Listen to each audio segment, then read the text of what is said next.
Hey everybody, it's Chancha. Kind of woke up late this morning. I had a great evening. Spent a lot of time with my kids after the great evening. That made it a greater evening. But now I'm here. I'm going to lower the volume on the Kai stream here. And I'm going to join him on the Discord. Let's join his room. They just finished the first league battle today. So let's do this here. Password today is 1006. Today's date, October 6th. So now I'm going to join the Discord, and then I'm going to change the settings on my Twitch stream. So let's see. Yep, he changed his.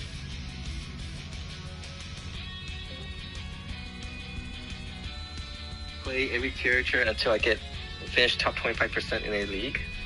And so, last Sunday I got Sarah finished second in the 8-player league. So I own the target now. So the idea was that you could start with a small set of moves and then build from there. And so that's what I've been trying to do as a way to help other people learn the game. At least that was my original plan. That would make your knowledge so much better. I do think so too. And appreciation of how I always say, oh, I wish my character had some moves that good as their moves. And then when I'm playing that character now, it's like, oh, it's not that good.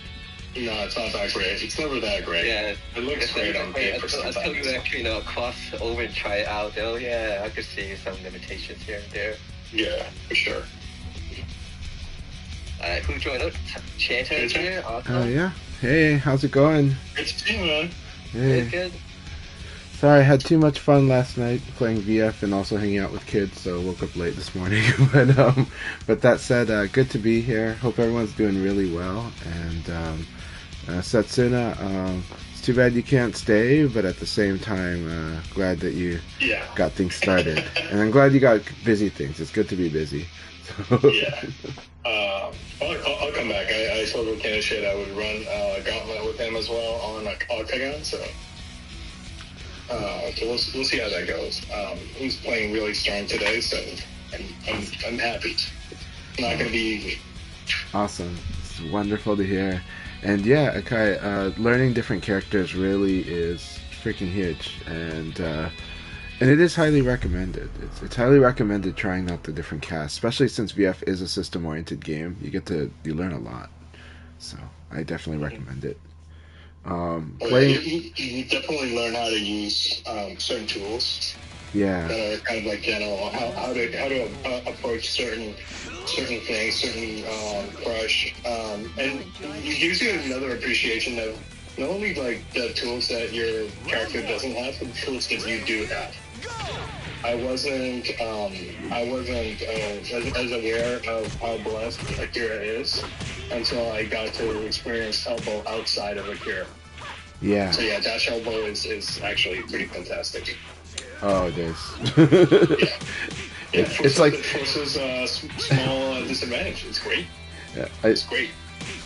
I still think it's crazy because Akira has an elbow, technically a dashing elbow, which is a better elbow, and then he's got a super dashing elbow, which is a better dashing elbow. So it's like holy crap. I think but it's execution barrier. If you really want to think about it that way, it's a triangle. It's a rock paper scissors. He has the rock paper scissors within his elbow game. He does. He really does. Yeah. So there are some things where normal elbow is a lot better than dash elbow, and then dash elbow, wins against some other situations, so like that dash, and then super dash elbow wins against something that dash elbow doesn't, and then it goes in a circle. And so when you're playing another Akira, it's very, very apparent that y'all are playing that circle. Yeah. No, I think so too, and it's definitely a huge difference fighting someone who's using a lot of dashing elbow versus someone using super dashing elbow versus someone who doesn't use the elbows enough, right? And which you can. Oh, yeah. The move list is really robust, and we've had a lot of Akiras that don't use the dashing elbow that much. For the older generation, we've had a lot of Akiras that use the dashing elbow like a ridiculous amount, right? So the newer generation, it took me a while to kind of, I'm just like, this Akira feels different because they're not dashing elbow nearly as much. Yeah. Now they do, right? Now they do. Well, yeah. No, yeah, and mind you, that for me, my trip was playing against Rod, and then he's playing that game, so you have to play that game, and then eventually you're like, oh, now I'm good at this game. Yeah. It ups the tempo dramatically, and it really does. It also compresses the space. It makes it makes the spacing a lot harder actually, but backdash is still really strong. But now it's like, as much as Akira has to be, it gets rewarded for being precise with his offense. If you're going to use backdash, you have to be even more precise than you normally do, and But yeah, let's get back to the normal discussion. So it's good to be here, guys. I will leave you guys. Sorry, and thank you guys for that third match, and thank you again, Akai, for keeping this going. And yeah, you guys have fun. Let me know, and if anybody's still playing at the end of the day, then I'll hit them up. Will do. All right, guys. Cheers. Thanks for playing. Cheers. Yeah, thank you, guys. Has left. I'll just say everyone should try to beat Susuna so he doesn't get four quarters of win streak. I see. It's really good though, and it's good to have Akira representation in our league battles. So, and especially one that is a newer generation as an Akira player. So, but yeah. How did everything go in the first league battle? Yeah. First league, VF Numbers got first place. Congratulations, second, Numbers. Albert got third. Okay, awesome. And VF Numbers and Sutney had to leave, and so now we got you, Sanchai, and Hot Sauce Nelly joined the room, so that's awesome. Yep. Wonderful to be here. And we got 4 more matches before we start the second league. Passcode is 1006. Actually, I am actually going to take a small break here just to check something in the house. I'll be right back.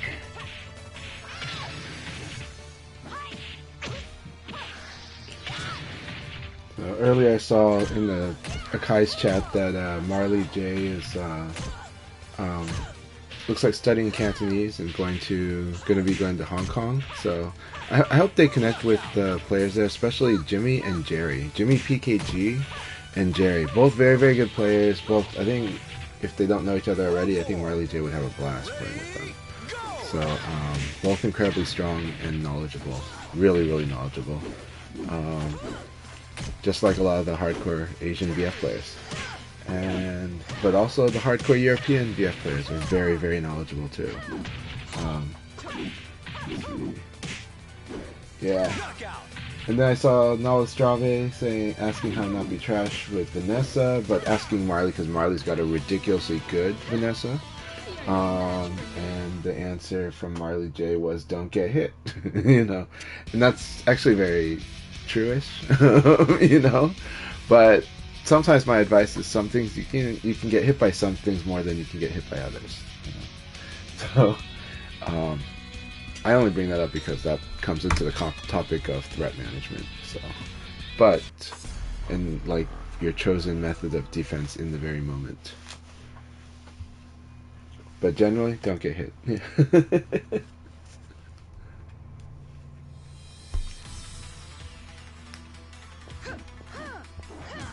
Alright, I'm back. Got 3 more matches to go.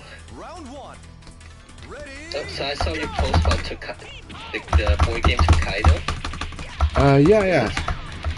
Tokaido is a very fun. Because Go ahead. Because we recently saw that a local game company, Stonemeyer, is now in charge of the Tokaido game series. Oh, do they? They got the rights for Tokaido? They're working with the Anton Baza? Yeah, I think the original publisher developers wanted to focus on the creative side. That's what they said, and they're handing it off to Stonemeyer to handle the production side of the game. Well, that does make sense, right? Like originally it was by Yellow. Yellow, I think, was the publisher, right? And Yellow got acquired by Fantasy Flight Games, and then also, but when Tokaido is one of those games that became iconic for its presentation. It's such a beautiful game, right? And aesthetic.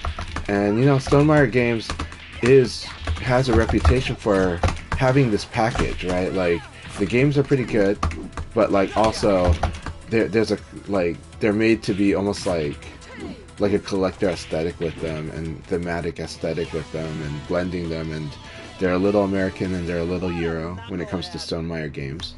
And so, I think Stonemaier's really done an awesome job. So, yeah, that sounds like a really good pairing. Sounds like a great pairing. And but I have the collector's edition also, though I was playing on the normal one. And my daughter can't wait to play a collector's edition, but I got to get it out of storage. So it's a fun game. It's fun. It's a lighter game, and actually because my son is not as competitive, like my son doesn't like competition so much as activity, which makes him a very Euro-ish kind of player. But so with Tokaido, we play that. I play that a little more cooperatively with him, where it's like, okay, we're gonna treat it like we're on a trip together through Japan, and we're gonna help each other get the highest score combined. And whereas like and that actually has some interesting wrinkles, because one way to do that is to get is to get as many players as possible to get the achievements. How do you do that? Well, to do that, you gotta you gotta make sure that they end up with like the same number of like certain cards to get that. Yeah. Anyways, enough about Tokaido. Thanks for bringing up that topic, though. But it's a fun game. No, I just remember hearing it. So I thought, you mentioned that. We say it's just read from Stonemaier games that they acquired to protect whatever the business term is. Yeah.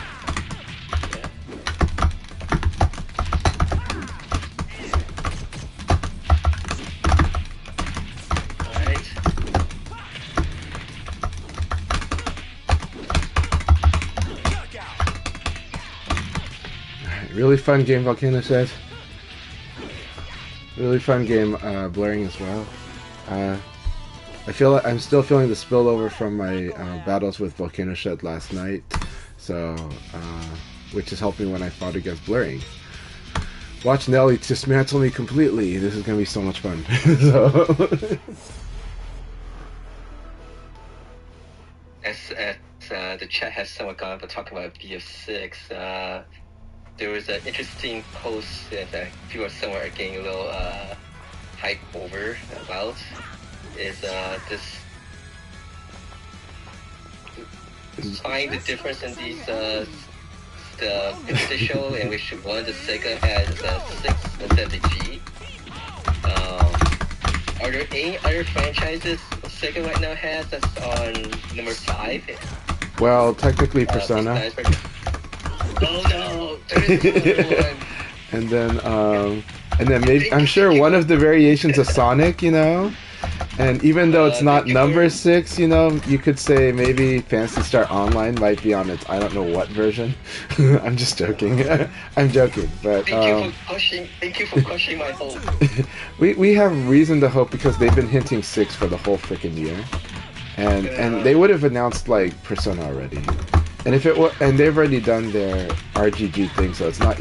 So we're not talking about Yakuza 6 Kiwami,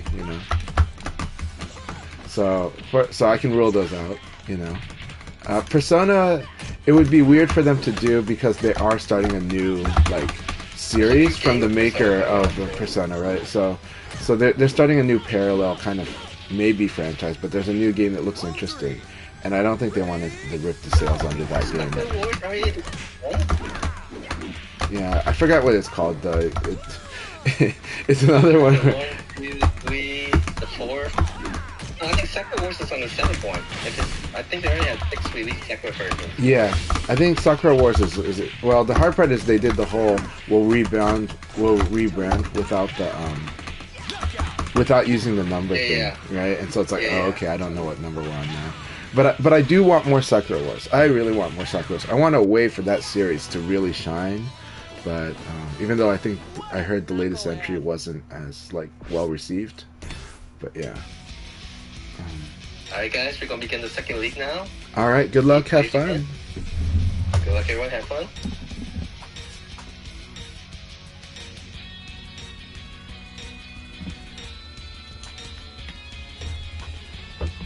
So don't read too much into that battle with Nelly. I gave Nelly a lot of stuff to work with for reading and stuff, but it was more of a, I know that they're studying.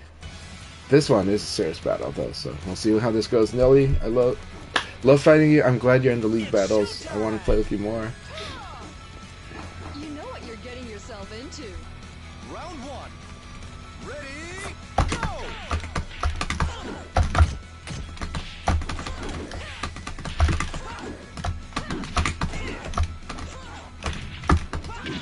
I love that. That was a hard counter. That was a good hard counter. This is brilliant, see? Told you, this is the real Nelly coming out here. Ready, go!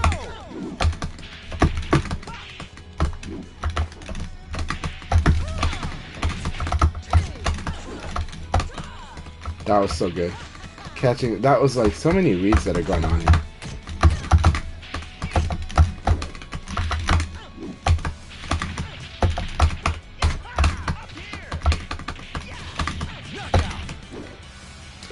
I feel like there's a lot of cool shit happening between Nelly and I.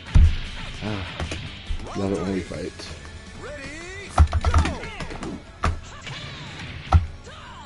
Good. Went with neutral.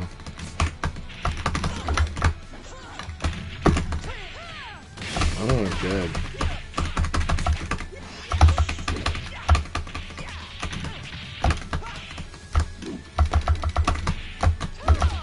That's it. This getting hit by this rising attack totally screwed me up on what I was gonna try to do.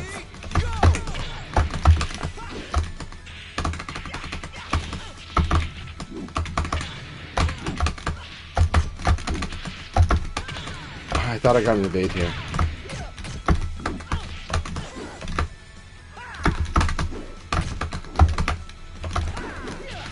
Oh, I thought I was gonna get that.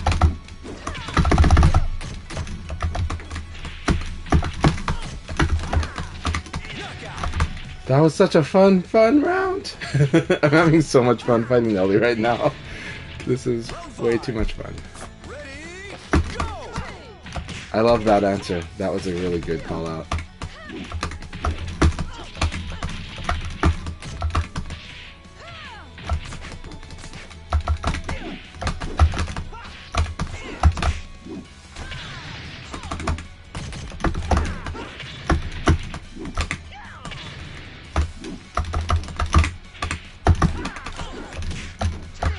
Oh, that was good. This backdash and the sweep was excellent. Nelly, that was such a fun battle.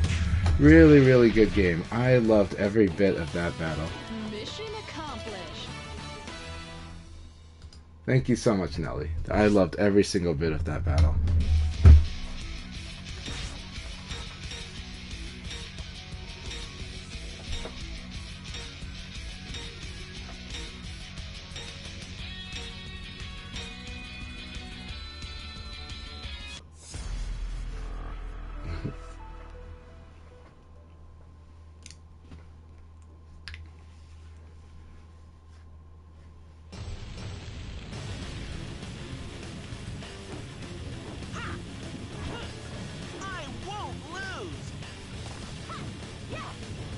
Alright, Solari, here we go.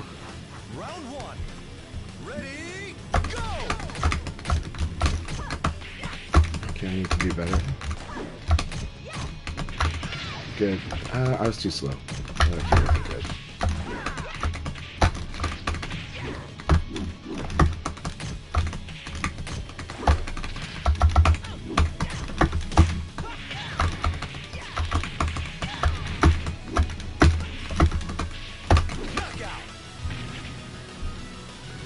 This is the problem, is that you gotta use mid smart, yeah.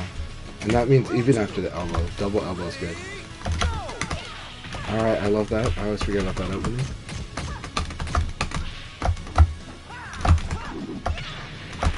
Oh, that's so much good.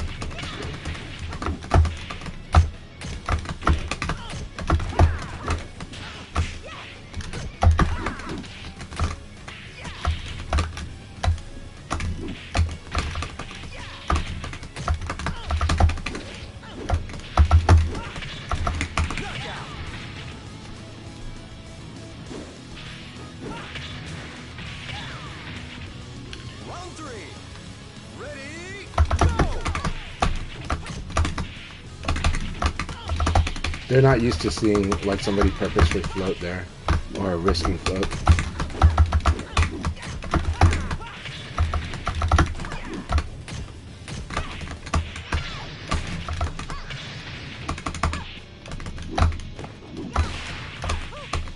That was so good. That was really good. Good round, Sly. Man, this is so much fun. Ready, go!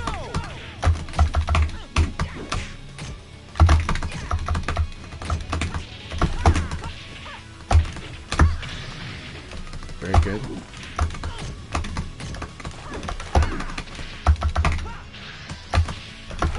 That was really cool. Oh crap, that screwed up.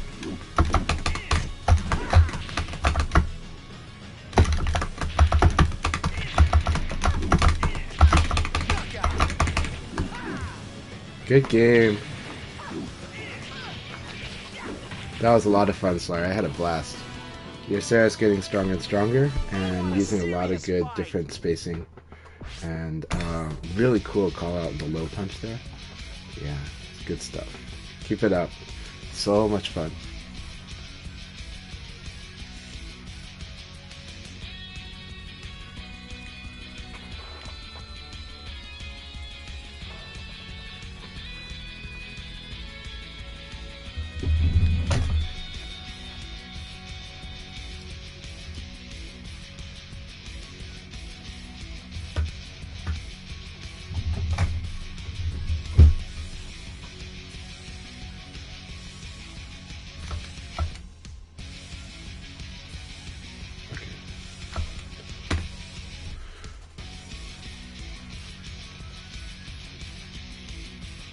Checking out my side stream setup or not, my display setup.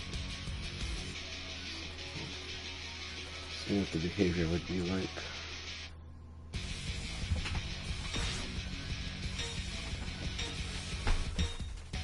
Anyways, I hope everyone's having a wonderful weekend, and I hope VF's treating you well. I can play this game, you know, well, I'll probably be playing this game for the rest of my life. But I can play this game forever. And in Portland, we are getting really good energy for Virtua Fighter as well. It's been wonderful. Alright, Condor, here we go. Condor's doing really well, I think, if I saw. So I didn't see the result of the last game.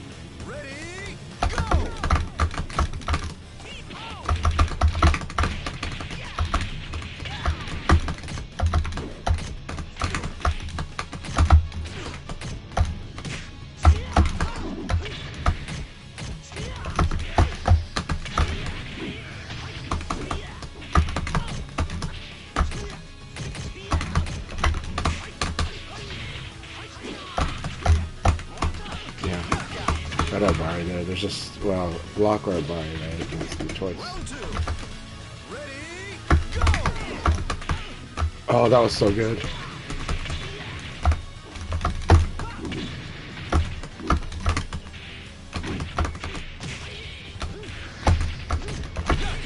Alright. I love this. I've got to remember how to fight Leifei. Fight Condor's Leifei.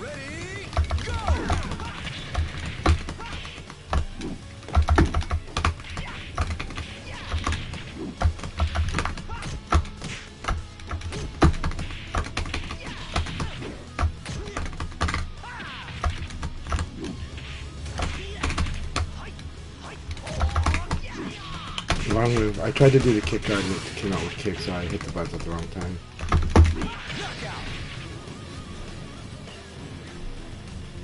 Round 4. Ready, go!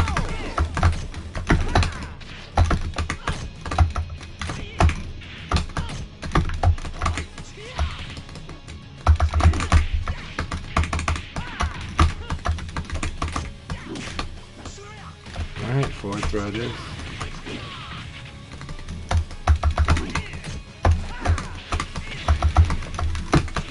Oh, I thought I did that too late.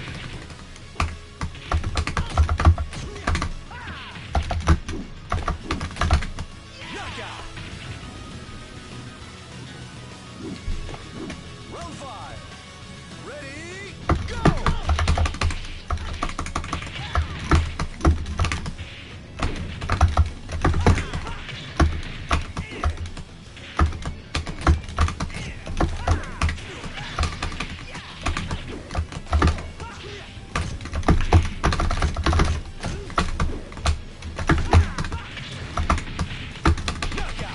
Alright, that was a really fun battle, Condor. I had a blast. Thank you very much. That was excellent.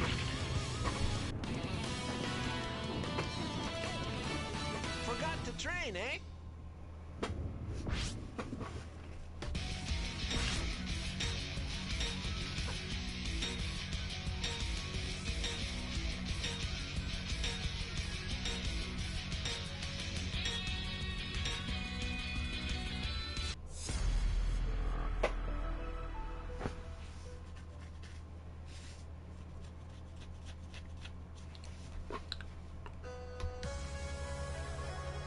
Round 1. Ready, go!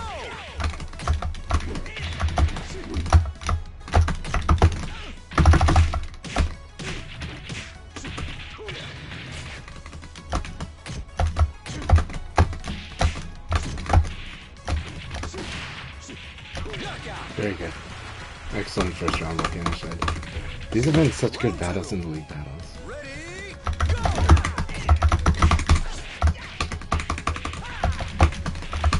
My time is here!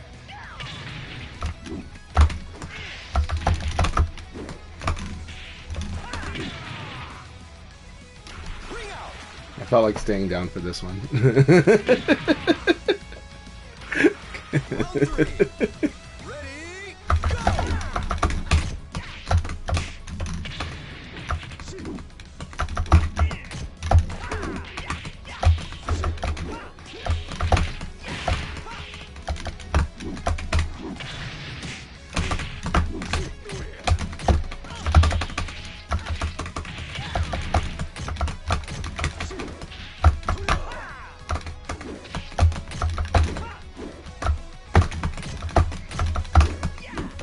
Knockout!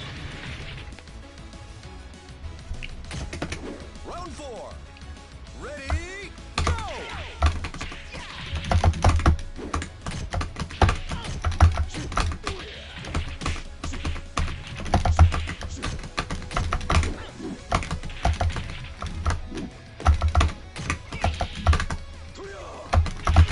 Oh, this is ring out. This should be ring out. Knockout! I love the delay attack right here. That's so good. Round 5. Ready, go! Knockout!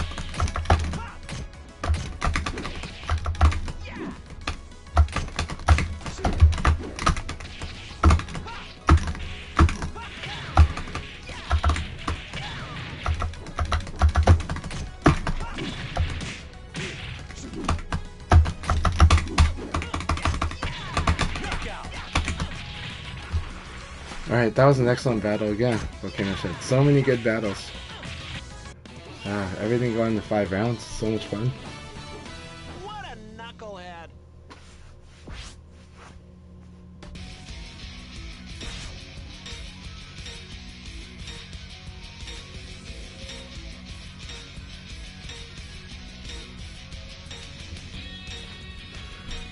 My advice to Solari, play against Taka a lot. If you can. Even if it has to be AI Taka. Just play against Taka a lot. My big advice. Round 1. Ready, go!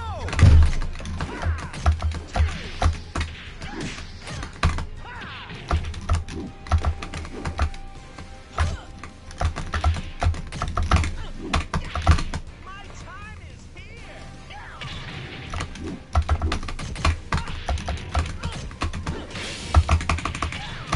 Knockout!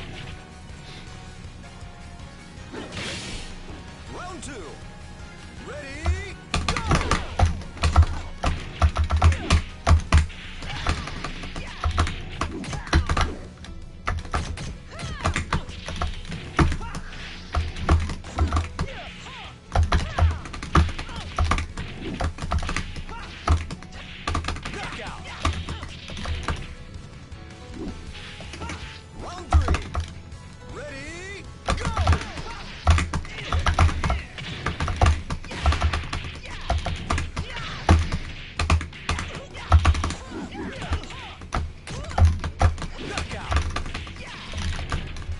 if Blurring learns how to do like buffered delay attacks, that it'll help situations like this.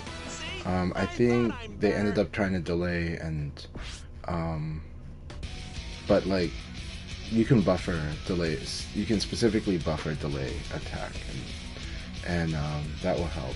But yeah, that said, I think I was able to disrupt them and try to throw them when I felt like they weren't sure that they were going to get hit there. So I just sensed that there was like a jolt reaction when they got hit, so that I was like, okay, I think if I hit them here, I can probably throw them.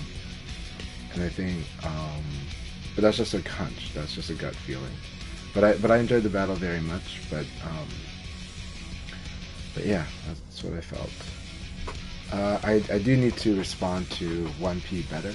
I think I lose a lot of situations after 1P. Whether it hits me or not hits me, I think I lose a lot of situations after that. So I think it is something I'm trying to work on. I used to win a lot of situations after that, but I think Blurring did a good job of like, okay, well now I just kind of crushed that option. So,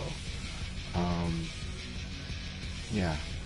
So sometimes it's like 1P gets blocked into like Sabaki versus mid kick, right? And I need to not run into that. That didn't happen in this game, but it is something where I think lately Blurring has won a lot of situations after the 1P's blocked or hits, and so it's made me think I need to figure that out. And figure out if that's a threat that I'm worried about or not. So, like, is it a priority threat? Not sure. But I know I'm losing a lot of guesses after it.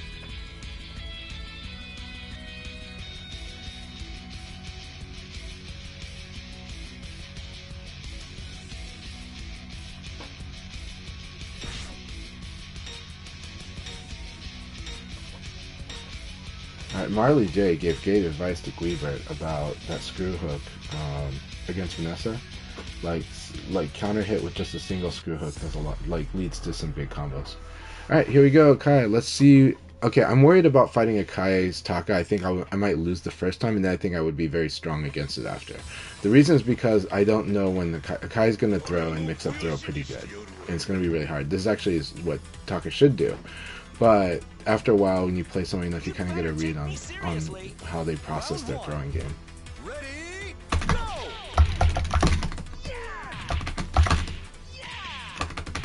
And this is really hard to get out of.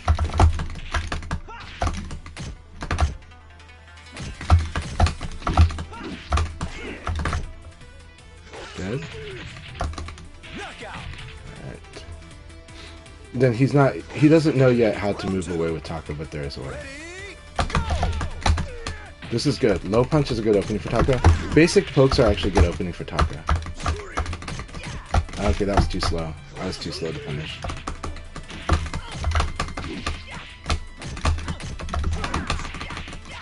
If I get the evade right away on 4P plus K, I can jab right away, but I gotta be really fast.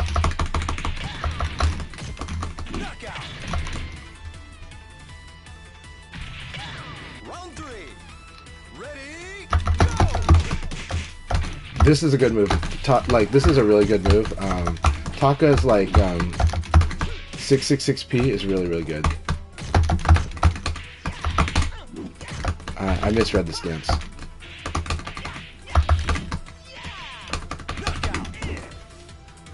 Alright, good game. I didn't let him throw me too much. While there were definitely opportunities, and later on I think if he gets a little more aggressive on throwing, that would probably help the matchup at first.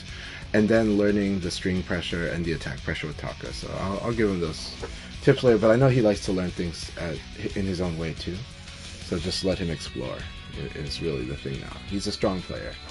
So letting him explore, but if he asks, I have a lot of tips I can give him based on the Taka matches I've had so much in the past year, and but also that it's because Taka's attacks are really good, but you want to learn like a lot of them. Stuff like 4P, P plus K is really good, but that one has also got its weaknesses too. The Stomp is really, really good because Okizeme especially. That like he's got a low that is like they've got to respect, and also even if they evade, it can punish them. It's nuts. So his big stomp is really, really something. Um, the difficult things with Taka, I think conversions are kind of hard, like tricky, because there's a lot of things. Even when you do half circle back throw with Taka, there are conditions that cause it to not really play out as well. So you have to kind of sometimes do an extra dash or do some interesting things to make sure your combo's working. And wall combos are tricky. But that said, he was on the best stage for Taka versus Leon. The best stage for Taka versus Leon is short wall. And this is because against Taka, normally Leon can ring people out very easily with many options on short fence. But against Taka, it's hard. You have to fully commit to do it. And Taka has an easy time doing that.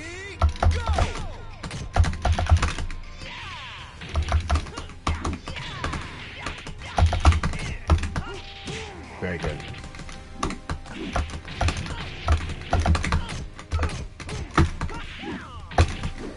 Knockout.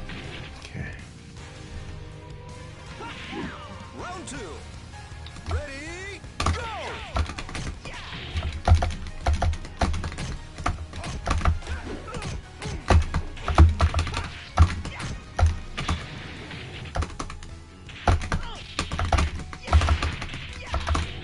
Knockout. Round 3. Ready, go!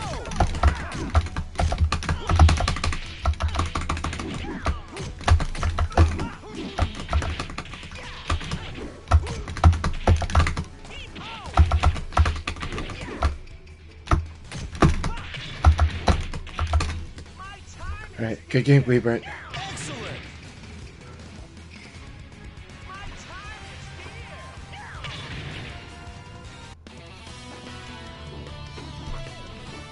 Forgot the train, eh?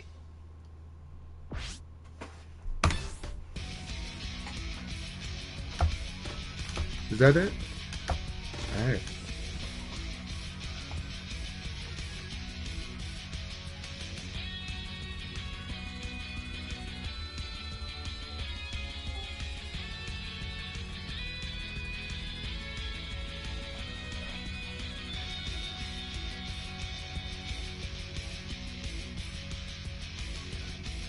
Alright. Hey, Akai, can you hear me okay? Okay, sorry, he's in the middle of battle.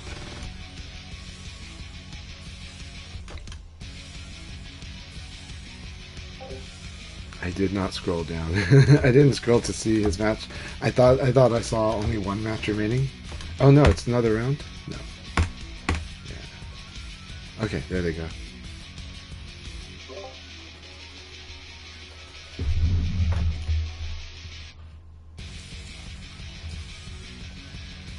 Alright. Alright, sorry for interfering when you were playing. Huh? Oh, sorry. I jumped into chat and I was asking about you, and then I realized you're actually still in the middle of the match. So. Oh, no problem. I wasn't able to hear you, so you didn't affect my match. Okay. Need to work a lot more on my Taka. It's okay. Taka is a double-edged thing, right? It's like everyone has to learn how to fight Taka, but Taka has to learn how to fight everyone else too. So it's kind of interesting how it goes with Taka. Oh my gosh, 1 point difference with Nelly. Chan Chak for getting first, Hot Sauce Nelly second, and Blurring getting third. Congratulations. I think Conjure took at least one round off of Hot Sauce Nelly then. Yeah. Alright. Oh gosh. Thank you everyone for playing. Thanks for playing, Gleebirds. We'll do one more league, so people could join the room now if you want to. Passcode is 1006. Today's dates. Let's run quick. Let me go post them out to let people know you can join the room. Okay, what let me say?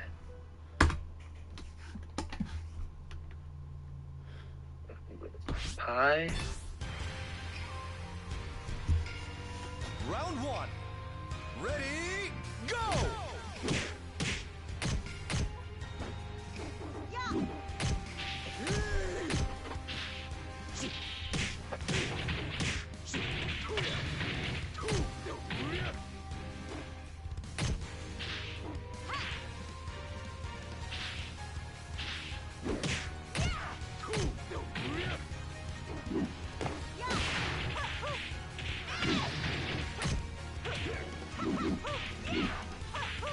Knockout. And again, I hope everyone's been having a great one. Hope everyone's had a wonderful week of VF. I certainly have, and yeah, had a wonderful time at Portland Retro Game Expo last week. Sadly, so in Portland we've got multiple local sessions and venues. Sadly, one of probably our most popular recent venue was Core, and is no longer going to be there. So but we've moved our Friday sessions back to Epic Gaming. We've always had like 2 options at least for VF on Fridays. In the lead up to Portland Retro Game Expo, the community member Tech Bonus, who is on the VF Discords, they normally run a Tuesday Third Strike League, and so for the month of September, and then plus 1 extra week in October, they were adding Virtua Fighter to the lineup, and so that's been a wonderful opportunity to play in a semi-competitive format with other local players learning Virtua Fighter, and they've all gotten a lot stronger in the past month. I've worked with all of them, and it's been a lot of fun. So we've got like an Aoi player, a Go player, Jackie player, John player, and then we also have Taka, and we've got a few others. So it's been really great working on everyone's game, and we have even a serious Tekken player who, seriously out loud contemplating that VF might be like their main game because they really like a lot of what it does, and they're more of a Tekken 7 player, but Tekken 8 was, they still enjoy Tekken 8, but it's just they've got mixed feelings on it, so they're really liking Virtua Fighter. So that's been wonderful. So it's encouraging things for everyone about whether it's your locals or your local online community. It's I really encourage people to just keep sharing the love. I know a lot of people like to share the cope and share their gripes with Sega, but I really encourage people to just be a positive force, because it does rub off and other people do see that you like the game and see that you want more VF, right? But if they see only the desperation or the frustration, that's not really encouraging, And so I'm not trying to say to cover up those things. It's just that I'm seeing a lot of positive reception of Virtua Fighter, and a lot of players thinking like, this could be a game that can teach me more about how to compete in fighting games, including a really, really, really strong Street Fighter 6 player and a really, really, really strong Tekken 8 player, asking me a lot more advice on VF lately. So, and really liking what it's about, even if it takes a while for them to figure out how the game is played. So I think VF is something very special, and I think it's something we can share.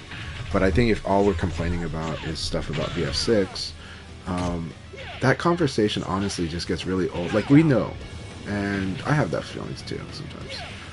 But, sometimes ask yourself if that's helpful. Sometimes ask yourself if that's making things better for VF for you right now. And I don't think it does. I think it's just copium. And I think copium's fine. We have to cope. But I think it's just, it's like sometimes when you see toxic people complaining about toxicity, you're like, this is just so weird. Like, I don't want a bad environment, and then it's like, you're not really you're helping contributing to that. So I don't know. That's just my thoughts. I know that's kind of, I'm not trying to say a pox on our house. I'm just saying, you can be positive about things. This is an amazing freaking game. But you can also just air your dirty laundry all out loud and see if that helps you. But I don't think it helps much. So, yeah. Alright, we have 4 more matches before we start. Yes, I agree with you, Solari. Play the game we already have, because even if there's a new game come out, you might not actually like that game. I'll show you what Yeah. Like, I know for sure I love this game and I can play it for life. I said it on stream during my battles that, yeah, I'll be playing this game for the rest of my life, unless VF6 is better, right? So, Yeah, VF6 is better. Yeah. Alright, but you were here last Sunday, since you were with your kids at the Portland Expo. So I just want to say congratulations again for getting first place. Thanks so much. Picture here is Chanchai on the left, of course, and middle is So in the middle there is Pericles. Pericles, yeah. yes. Our panda is on the right. Yeah. Okay. Yeah, we had a nice buddy photo there, and we took that right immediately after the battle. I told him we gotta get a photo. Actually, no, before. This is when it was for sure top 3, but at the same time, after the battle between Panda and Pericles, because I wasn't sure if Pericles was going to leave, but I think they told him to stay since he's in the top 3. So so it's for the photo after the match, after the tournament. But Hey, welcome, Bill Zaggy. Also, Pericles is a really strong Guilty Gear player. I'll let you go, but I'll let you chat. But yeah. Oh, okay. Oh, no problem. No problem. Yeah, so that was last week. Also last week, Australia had their All-Taiwan Nationals. The picture on the left, the tall guy is Toto, a Leon player. The next person is Mike, the administrator of VFDC, who got first place, and then Maid Man is the third person, and I do not know who the fourth person is. Yeah, I'm quite sure I could get that quite quickly. Back. That's awesome. So there's still events going on around the world, and if you do have an event, it's always great to share it. I want to show that people. I believe that it's Dylan. I'm not familiar with the person, but the first person is there is Dylan, most likely. I see. And yesterday, let's see, let's get back to the. Yesterday we had. I don't have any pictures of Mari J. Is still watching the stream. If you have pictures of drawing pools, please share it, or at least provide a link so I can provide. But that was a side tournament at drawing pools at Liverpool, UK. Blessy was organizing it, and Mari J took first place. That's his second first place finish. He also won the summer events, which the name of the event is off my head. I can't remember off the top of my head what the name of that tournament is. Redline, a Akira player, got second, and Ash Kaiser, Wolf player, got third.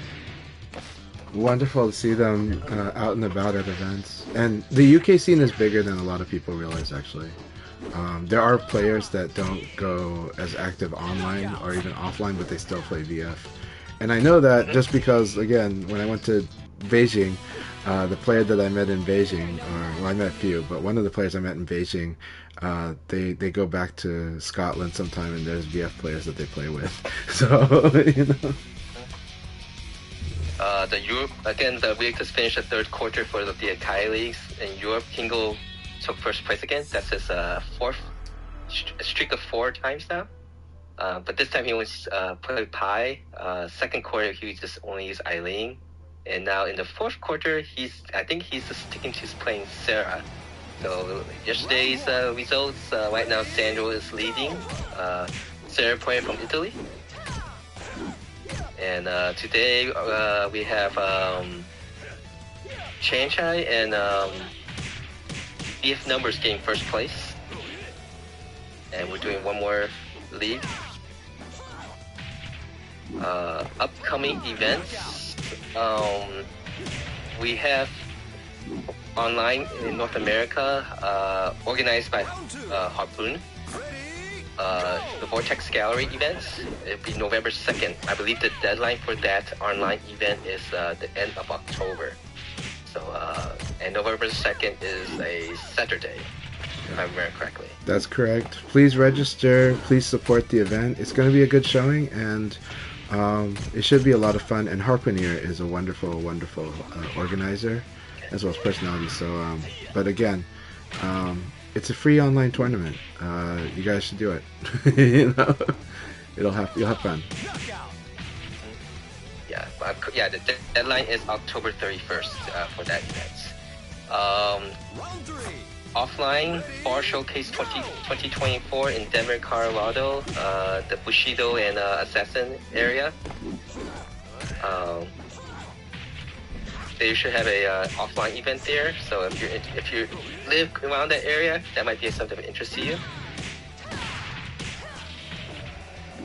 Yeah, Gleamer, just support however you want to play the game. If you just play the game, that is more than enough. So,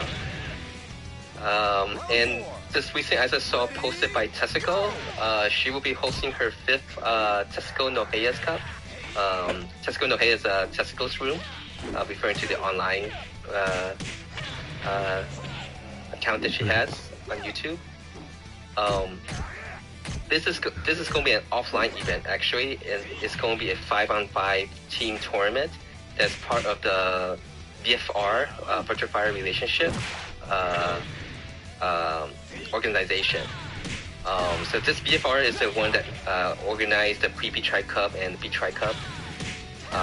The interesting thing about this 5-on-5 offline team tournament, well, 2 things. One, they'll be using Ultimate Showdown. So if you watch most of those VFR events, they always use the arcade Final Showdown. But this will be using the Ultimate Showdown esports version of the game. She did this before previously too. And this will be on February, and this will be at Fukuoka, Japan, which is southern Japan, the Kyushu region. So you might be seeing more players that you might not be as familiar with because they're located much further away from the more popular Tokyo, Kanto region. Alright, 2 more matches to go before we start the league.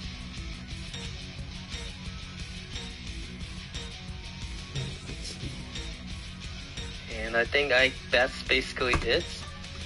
Oh, and shout out to Super Golden, who's still wearing the t-shirt I gave out 10 plus years ago when I ran online events with PlayStation 3 and 360. And it was 3 or 4 players from Japan who actually participated in this circuit. So it was a nice little morning boost when I saw him and posted this. Did Nelly just show me a hack? Like, can you like actually you ready up, but then you can change your character, so then it'll reset the time. Like, so then you're still fine in the timer to change your character. Oh, you could. If you press twice, like you reset the time. Yeah. You could reset the time limit so that you could give yourself a little extra time to get things going. All right, let's go put this back.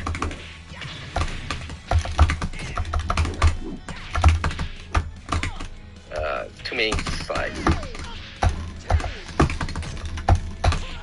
That was such a fun battle. Such a fun round. That was really fun. Round 2. Ready, go!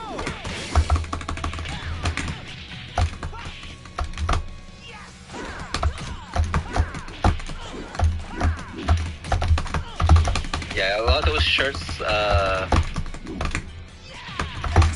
So, like Chad to say earlier, complaining about Sega and stuff, but just for those who might not remember, when Final Showdown came out on consoles, Sega actually provided a lot of support actually outside of Japan.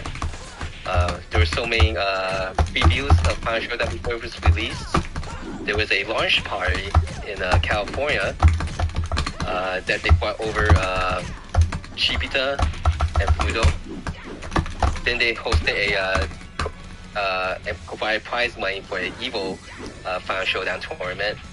Hosted 2 Sega Cups in North America and 1 Sega Cup in Europe. And they also provided a lot of t-shirts and posters that I could give out when I was doing the online events 10 plus years ago. Yeah. Well, like, for their announcement, it was like right before PAX, which would be right before Labor Day, right, of the previous year, and when they announced that Final Showdown was getting a console treatment, Sega, like, at that time, they rigged the Final Showdown machine to be able to be played without VFNet, and so they brought it to PAX. So it was pretty awesome. I was there, and that was wonderful. Go ahead, sorry. Oh, no problem. Was Shidosha at that PAX? I did not meet Shidosha at that time, but it was, but I did meet him like a year later, but it was, what was it? I Play Winner was really involved with that promotional event. Mm-hmm. Forgot the train, eh? I Play Winner was a website and a group and a player that were. Was he focused on Northern No, California. yes, believe. correct. Northern California. Yeah. That's correct. Yeah. I met him once. Yeah. And that machine would later go to like Sega's like Northern California office, I think, because I think the locals in Northern California got to play on that machine like regular, like every week for on an also iPlay Winner event. So yeah. So Sega really did like Sega of America during the lead up to Final Showdown and at the start of it, we're supporting it quite a bit, like really were, and I think really grateful for that. Every generation's gonna be a little different, just like there's an awesome Sega of Europe like group, like not group but like the representatives, but they're not all there anymore. So that group has changed in the last few years, but they've always been very supportive of the VF community in ways, and same as like North America has had times when they were as well. Well, I think like 10 plus years ago, they didn't have this, ongoing support like some of these companies nowadays does with their games. Yeah. So I think back then, I appreciate all the effort and the time that they did. Me too. When I talked to them at the PAX, they were asking us a lot about what we would want, and they were very interactive with the community, and yeah, they were surprised when I was asking them, would we release a VF5R on console? It's like, this is the latest game. It's like, yeah, we kind of like every game that's possible out there. And people should understand, like, the 2 Sega Cups they did in the US and the 1 Sega Cup they did in Europe, that's a reasonable size investment in a community where, in theory, you say it's to grow the game, and you hope it does, but actually, I think it does to a degree, but there's kind of a limited effect you can expect. But it is really showing a lot of love to the players, because that is benefiting the players a lot. But they do stream VF Tournament. They are making the case that this is a competitive game, and all that,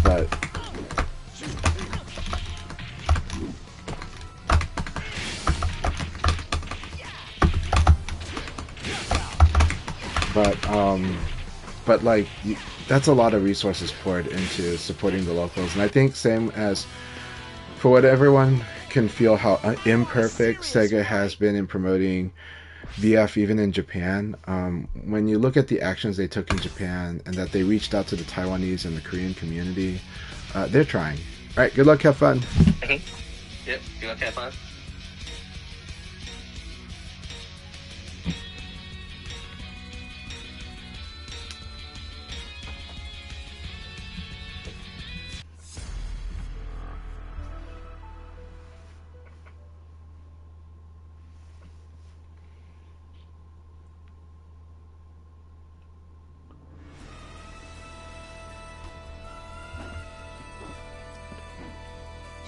Take me seriously. Hey, Ball Tapper, good to see you. Hope you're doing really well today. Round 1. Ready, go!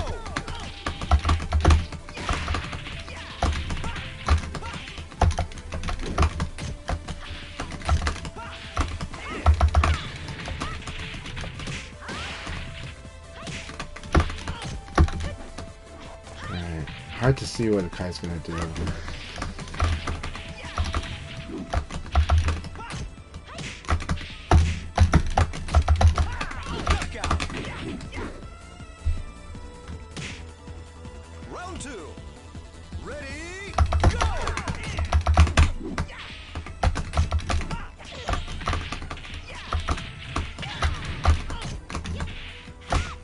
I like that conversion.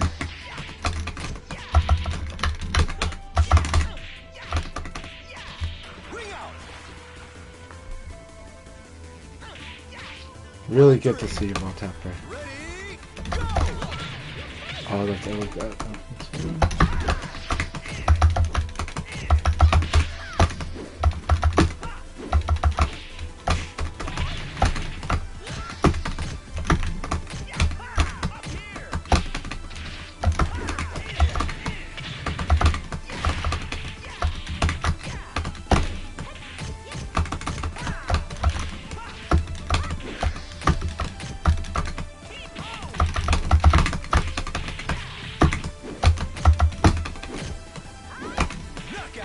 That was unfortunate. He forgot the range on this move with Pi, and so, or he was hoping I'd mash, I guess. But that was a good game. Good game. See? I thought I'm better.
Round one. Ready, go!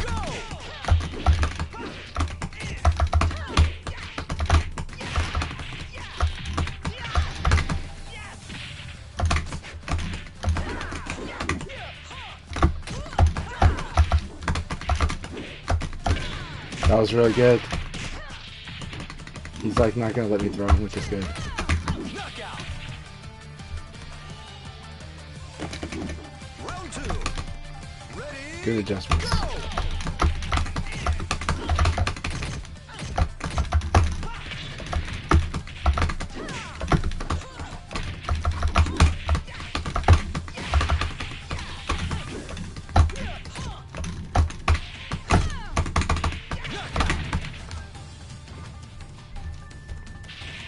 Round three.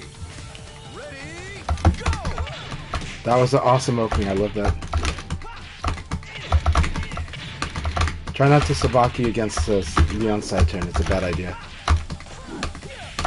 That was good. Knockout. Alright, good game, Blaring. Good game. It's too risky to do the attack option against Leon's. If he forces you in the side turn, just defend and make good use of the defense. Knucklehead. He's got too much strong options against Abari, and the risk is just too ridiculous. What you get for doing the Abari is not enough to match what you're risking taking. But remember though that when he forces you in the side turn, there is no real throw game, like unless he starts delaying, right? So that buys you time on your defense to be very careful. Oh no, did Solari get disconnected? I hope not. No, Solari, no. Oh, he's got to run. Okay. I'm glad it wasn't a disconnect or something, but no problem.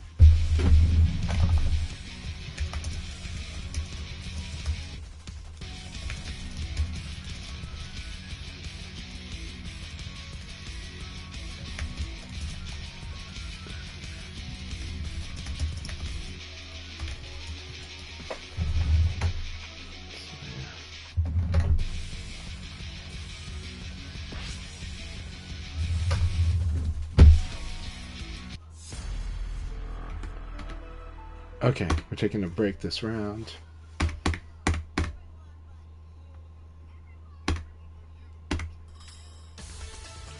Hey, Genesis Frenzy's here. Hell yeah. Awesome. Awesome to have Genesis Frenzy in here. And Genesis Frenzy is playing as Akira. That's awesome. Oh no, we don't have the replay. We're sad. I wanted to watch that battle.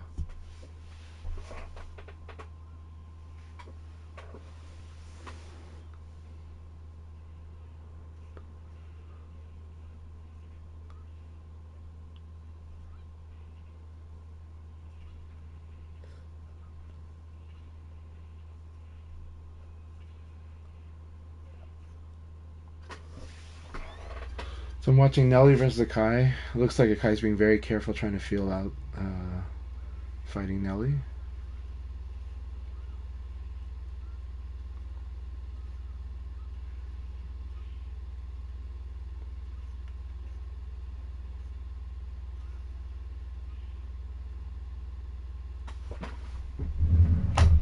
I don't know why it does its whole stuttering stop playing thing.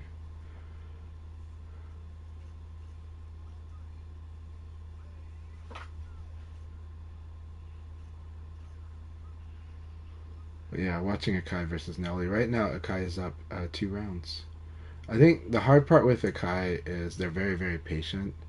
And Nelly's very much a person that's reading a lot, so and Akai's just not giving you much information. So it's like having an awkward neutral sometimes.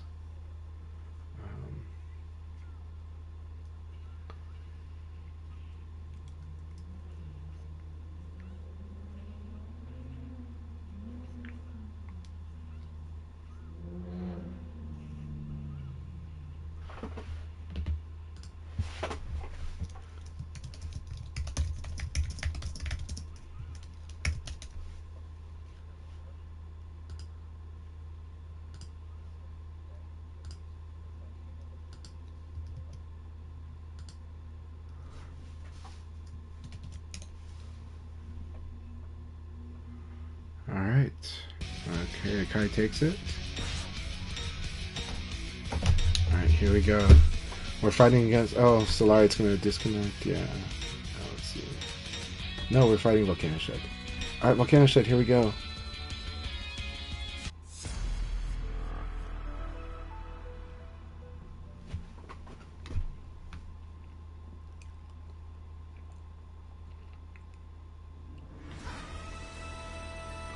Round 1. Ready, go!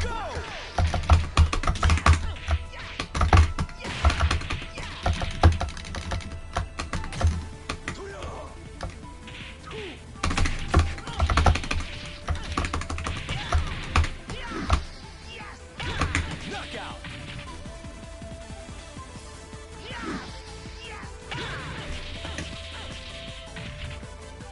Round 2. Ready, go!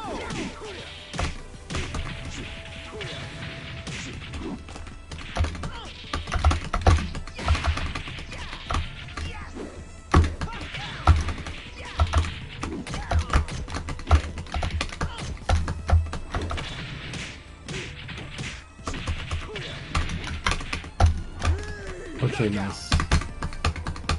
I gambled on them doing the attack. I would have lost to that too because of the delay of the Round attack. 3. Ready, go! Alright, got a Nitaku there. That might be ring out. That is the power of Kage. You must escape forward throw. Whenever you're like anywhere like away from the center.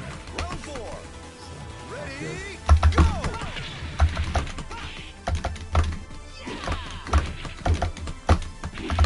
My time is here.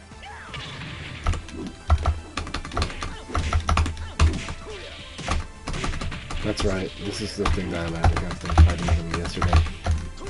Oh my god, that was really good. He's got this. He's got this.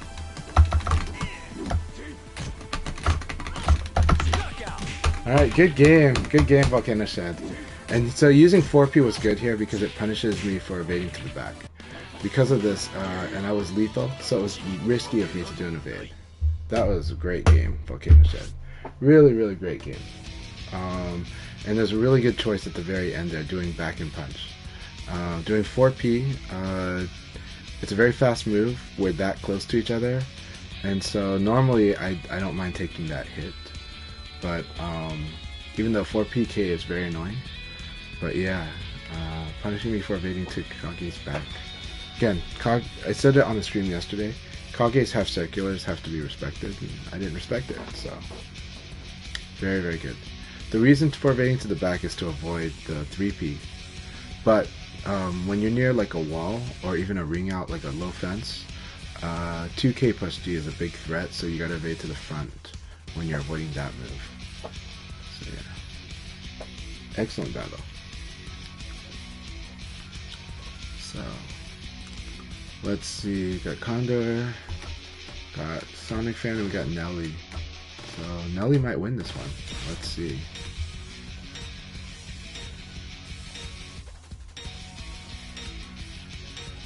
I'd probably bet on Nelly to win on this particular league battle. But I'm going to try to be the one to win it. Alright, Nelly, here we go.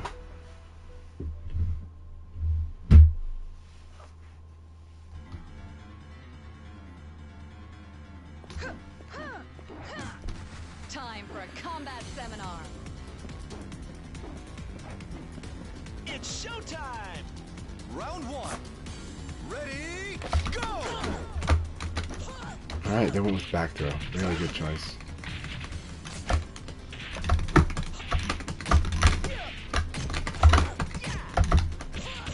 Really good choice. Throwing is good. Throwing is always good.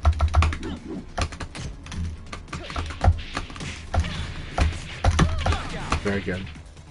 Completely outplayed this round. Get this thing out of my eye. Ready, go! I thought I blocked it. That's okay.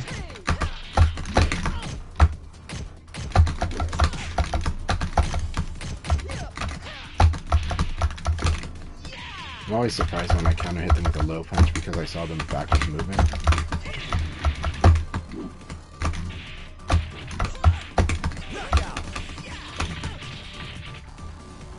I think they were expecting a counter hit here, and so the problem is you need to counter hit for that tackle, I think.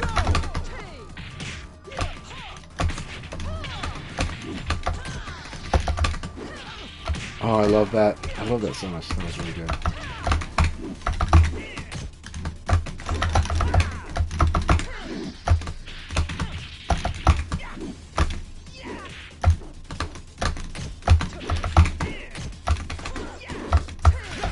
Very good. So this is what I love. Nelly has made this adjustment and the timing is awkward to fight them now.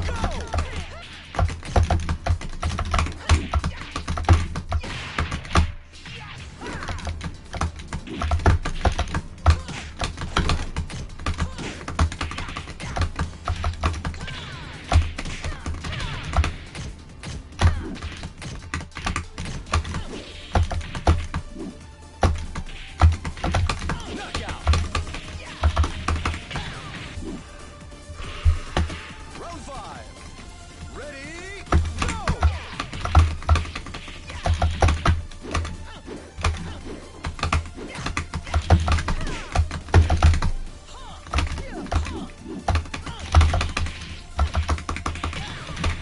Ring out! Good battle, Nelly. Really, really good battle. I know that I have a bigger combo here, but I felt like it was going to drop if I tried it. Even though I can do like a bound into it, but I was for sure I can ring out with that, so I just went with that. Good battle, Nelly.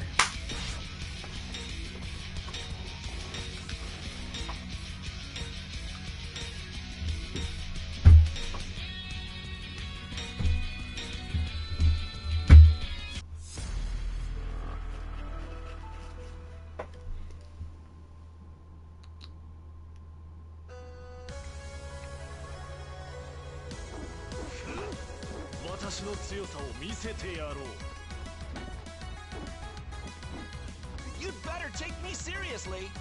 Round one. Ready, go!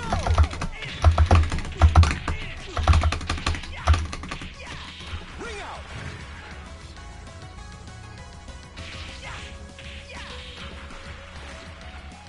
Round two. Ready, go!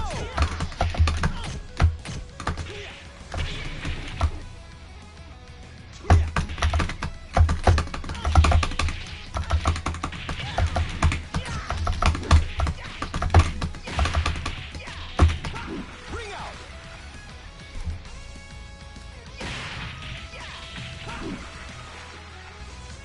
Round three. Ready, go!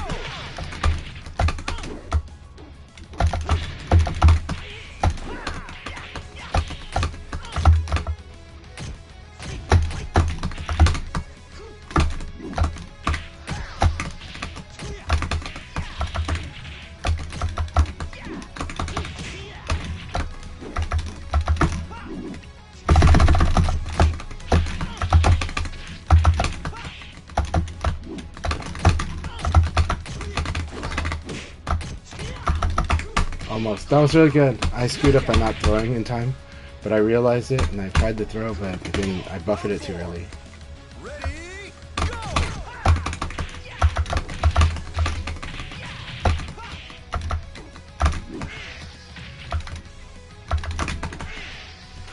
Oh, good game. Good game, Condor.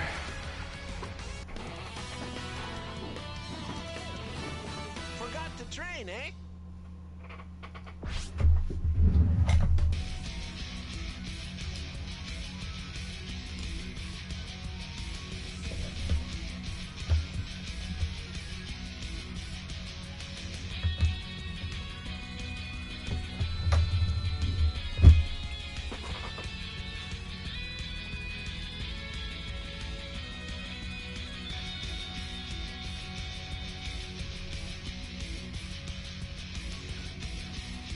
I think that shit's doing really awesome.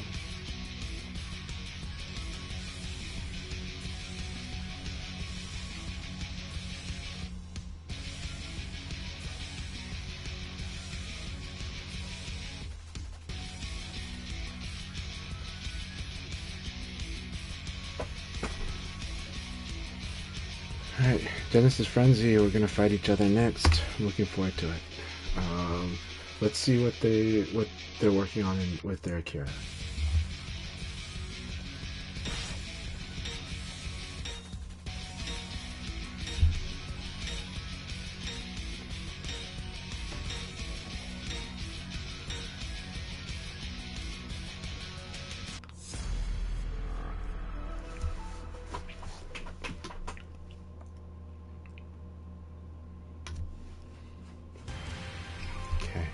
Don't know what to expect. I'm going to try to be a little careful, but we'll see how it goes.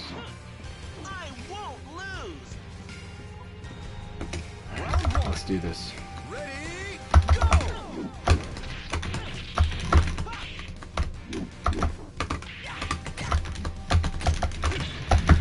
Okay, the crouch backdash is too dangerous to do.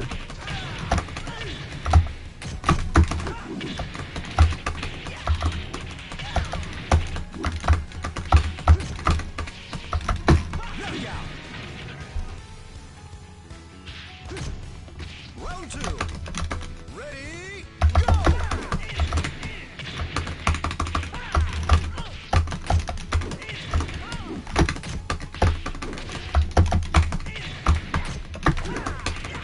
Knockout.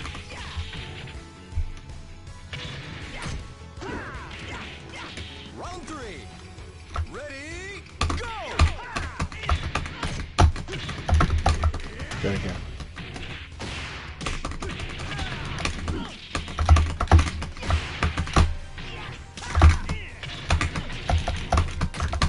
My time is here. Knockout. Alright, thank you for the battle, Song fan. Keep it up. It's good that you're back in, and let's keep it up. I'll never take them lightly.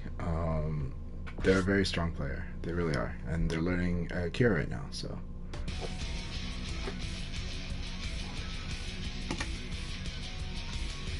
Okay, Akai's match is done.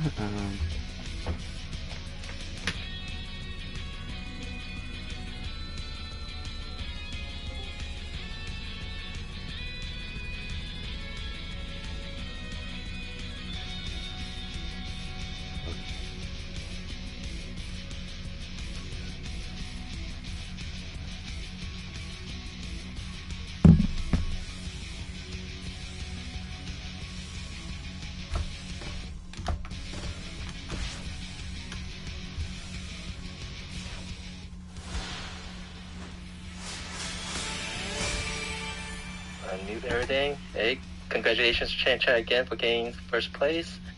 Hostas now is second, and me third. Yay! Yep. Thanks everyone for playing. I had a really good time. Thank you so much, Akai. It's a good league session battles, and yeah, everyone's really coming along in their VF. It's so much fun to see. So much fun fight. Like, I just had a blast with all the matches today with every player, you know, and it's really good stuff. seeing a lot of good stuff from everyone. Alright, that was the last league of the day. We just have the room open for those who want to continue playing. And if a lot of people stay in the room, then I could just hit the league button so people don't have to wait. I'll probably jump out before that just because I'm going to take my son to makeup music classes today. So they want to do a makeup session for the one he missed during the Portland Retro Game Expo. So it's kind of funny because his teacher actually called that one off, and it's like, okay.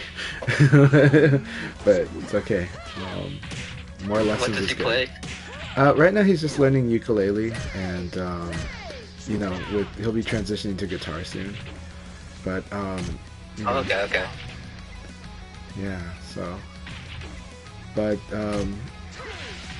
you know, playing music is not his most favorite thing, but we just encourage it, and we encourage him to kind of develop the. Is this part of school, or is this an extracurricular? It's extracurricular. Outside It's extracurricular, but we do imagine that sometimes he'll like to play music, but also it's just good to build a skill, and it's kind of a discipline in a way. So, yeah. And it's kind of tricky though, because you know, some people grow by just, you know, accomplishing things, checking things off the list, you know. But a lot of long-term skills, there's only so much you can check off the list. A lot of it's just keep honing and honing and honing. And so they require, well, everything that's very serious does require discipline. So, you know, we just have both him and my daughter doing music classes. My daughter, of course, is much more into it. But at first it was also a building discipline thing, and then now she really enjoys doing it. So, you know, he doesn't really hate it. He likes his music teacher a lot. It's just kind of one of those things. But I feel like it's good to balance out the extracurricular a little bit. Yeah. I think seeing my nephews and nieces go through school and how important having a good teacher and a teacher that cares for you is, because three of my four nephews and nieces are taking band, and they're going through the same teachers who teach us band, and like the amount of time and effort these teachers put outside of their normal activity, and wasting money in which the school isn't actually paying for the extra activity. It's nice to see that for really public school, that teachers that do care for their students. Hey, thanks for playing Volcano Shed. Yeah, Volcano Shed, awesome battles. Thank you very much. Man, Volcano Shed had a really awesome battle with me in this last league. They're the one who knocked me down. It was really good. They clean read, and at the end of the round they did a really good thing, which was they just simply used. I was at very low health, and they just simply used Kage's back and punch because they were punishing me for evading to Kage's back like a lot, just as a normal course to avoid stuff like Kage's 3P, you know? And then, seems like a small thing, but I thought it was a good read and a good decision point. So. Lately, Volcano Shed has got my number. Which character? He knows my... Volcano Shed. Volcano Shed has my tendencies too well now, or he's gotten into my head. Volcano Shed is a very good Yomi type of player. They make really good reads about people, and they make really good plans. So yesterday we had a great talk. I mean, I'm not trying to toot my channel too much, but I will say that yesterday we had we had 2 first to 10s, and after the first to 10 we had which took almost 90 minutes, and then after that we had an over 90-minute chat about things to work on in the game, and just more like competing in a game like Virtua Fighter. So I think it's worth a listen to a lot of people.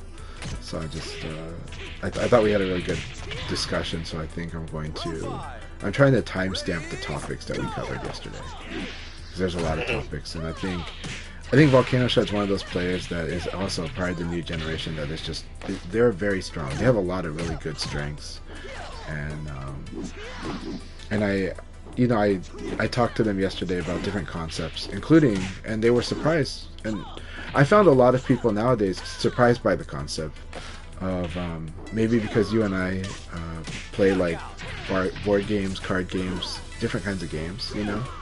So the concept that's really that has eluded some players in the fighting game space is using your life as a resource. You know, and it's like, well, it's More like options are viable, are more viable in yeah, when you it's in your life. and so they do know that, like, okay, certain things become more risky when you have less life, right? But if you have like a life lead, you get to use that as a spending budget. But of course, if you overspend, now you've got to be very careful on your budget, right? And so I kind of communicate it as like spending power. And I'm not saying that you have to go recklessly try stuff out, but it allows you to try stuff out, or it allows you to sit on defense and watch what your opponent does, so that you can start to pin down like better courses of action, you know. So, and I think it seemed like they were very interested in like that topic or at least they were really thinking a lot when I explained it that way.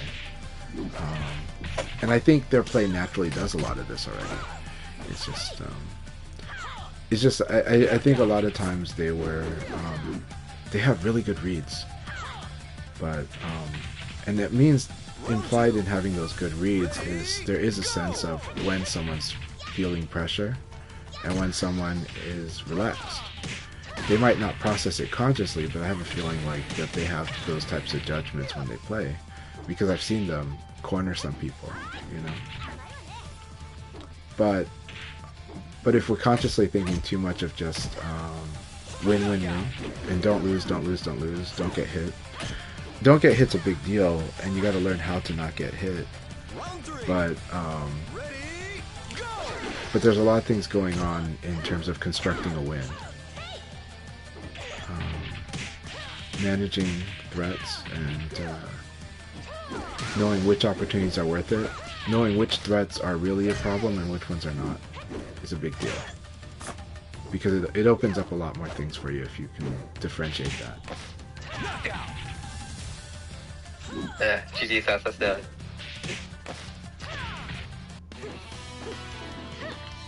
You're no match for me.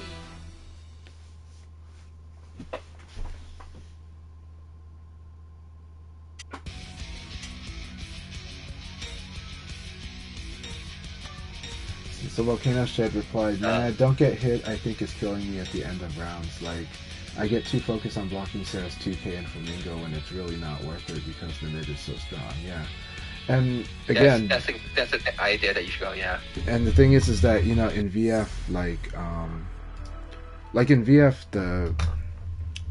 this game, almost everything, more than 99.999% of everything in this game has like some answers to it. It has forceful answers and it has passive answers. And so, like, unless you're dealing with, okay, I got hit down, and if I tech blow, I'm gonna really get killed by a full charge attack, right? Okay, so that's a situation where you don't have many answers. You have to do one thing, stay down, right? But then you have to guess when they're gonna like hit you on the ground, right? That's the only real case in this game where you're super forced. That or like Wolf or Aoi do like their hopping chop on you, and with that hopping chop, if they hit you, now you've got to now you must do a low throw escape. How long is a little different, but you must immediately do that because they've got a guaranteed low throw, and you must make a choice there, and then after that you got to make a choice how long. That's a case of you having only one or two, like only a couple answers.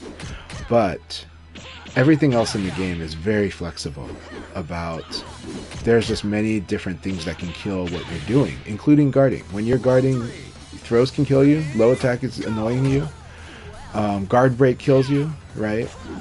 So you're managing multiple threats at all times. So don't get hit becomes it's a good question, but but being obsessed with just pass fail, it really limits your vision on what is the route to winning this round. You know, there's a lot more factors than just whether you get hit or not, because you can be push blocked out of the ring, you know, and your defensiveness gets used against you because the the biggest thing that's your weakness, anyone's weakness in this game, is predictability. So I think some people get frustrated fighting me because I'm the type of guy who spends a lot of time. I don't mind getting hit in the process of trying to figure out how do I crack this guy.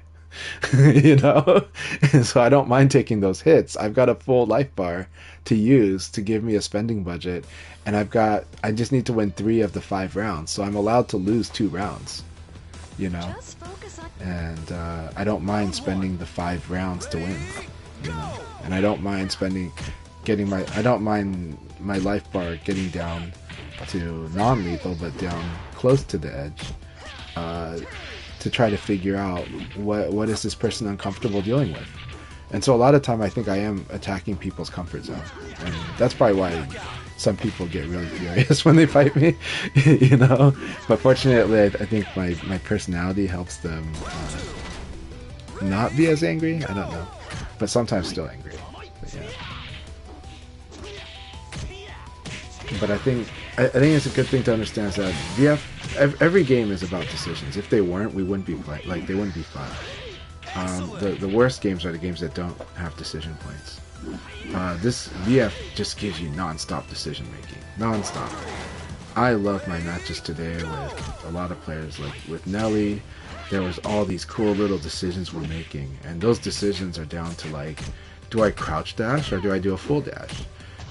One time they called me out on a crouch back dash perfectly, so then I switched to a back dash. And then another time I didn't attack, but I did get normal hit, but I was able to attack them back. Why? Because Vanessa's 2K plus G, I think it needs counter hit to tackle, right?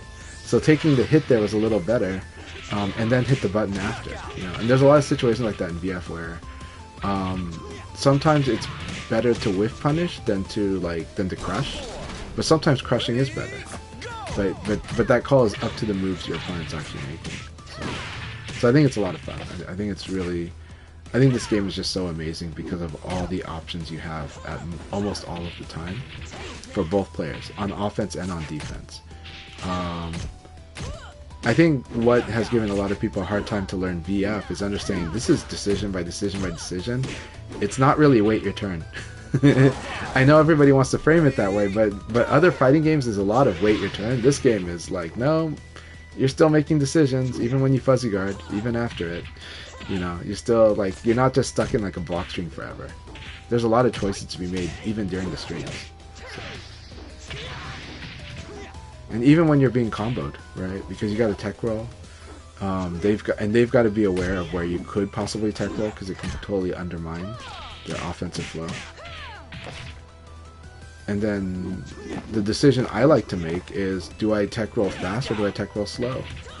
Or do I stay down? And I think even on Wake Up, there's a lot of decisions to be made most of the time, almost always. There's only a few situations where you have where it's like just frame tech roll. So. Anyways, just my thoughts. I think it's a lot of fun. That's why I love this game.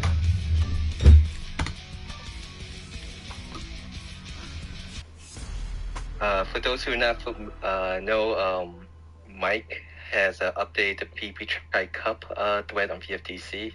They'll post a link on the stream chat.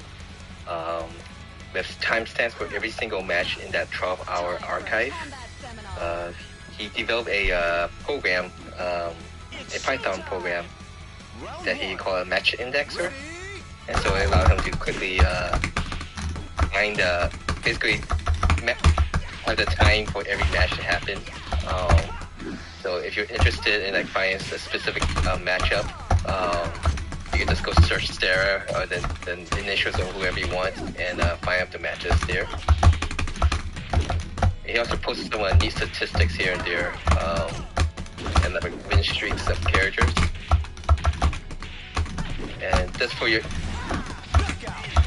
additional tidbits of information from the P-Tri Cup, there was a total of 96 team battles that happened, and 19 of those team battles, a single player won all 5 matches for that team. So that's about roughly 20% of the matches. None of them was actually streamed, but the team that had the most players that swept the opposing team was the Aoi team. They had 3 players that swept the team battle.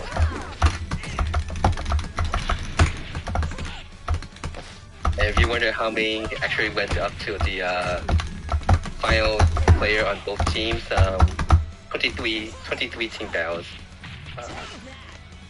went to the 9th matchup. So that's about 24%. But yeah, you want to see some high quality matches and stuff from some of the strongest players in VF, definitely check out the Booby Track Cup. And it should be pretty easy to view, even though it's in Japanese, with all those links that Mike had updated the post with. And if you have the chat archive also show by watching YouTube, I posted little notes here and there too to help.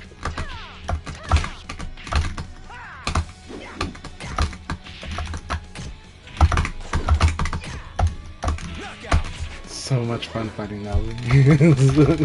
There's a lot of these little decisions with individual moves that we're doing that's a lot of fun.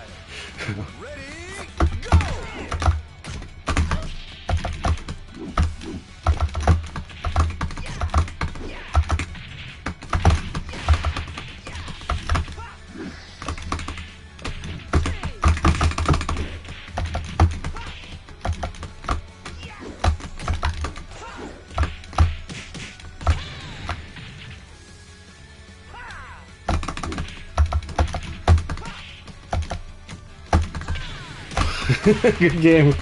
Good game. I couldn't get the tech though. That was so much fun. That was intense as hell. Every one of our games have been really intense for me. I'm loving it. On the battlefield, you'd be dead. I like to think that I'm making Nelly choose their moves carefully and choosing to attack or not attack very carefully.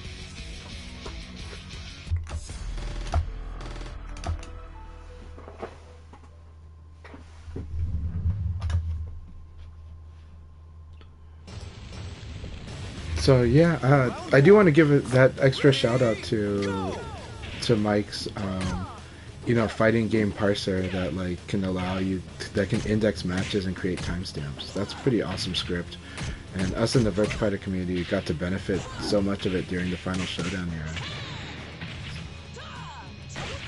One of the coolest things, being able to just make your productive flow all that much better when you're watching matches like that when you're watching lots of matches in a video. And then also being able to extract the data from that is really cool.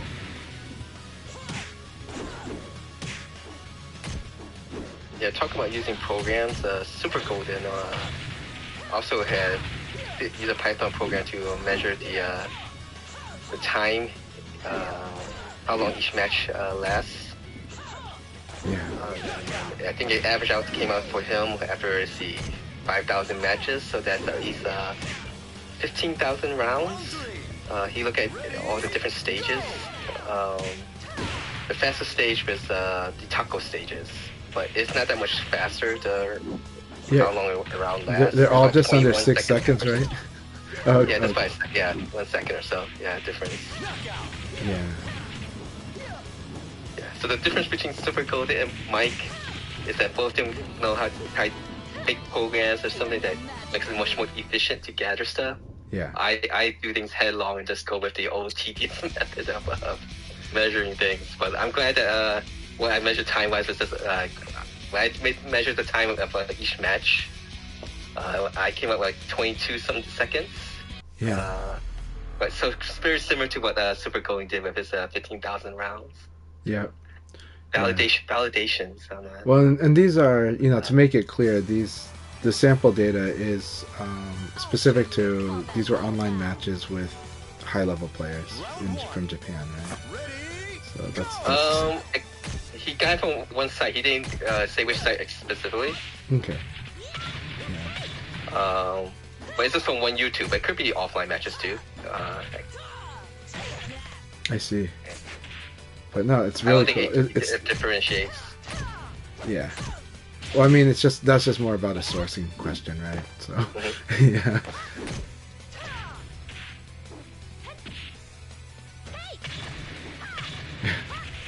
Nelly, you're not supposed to let him do that.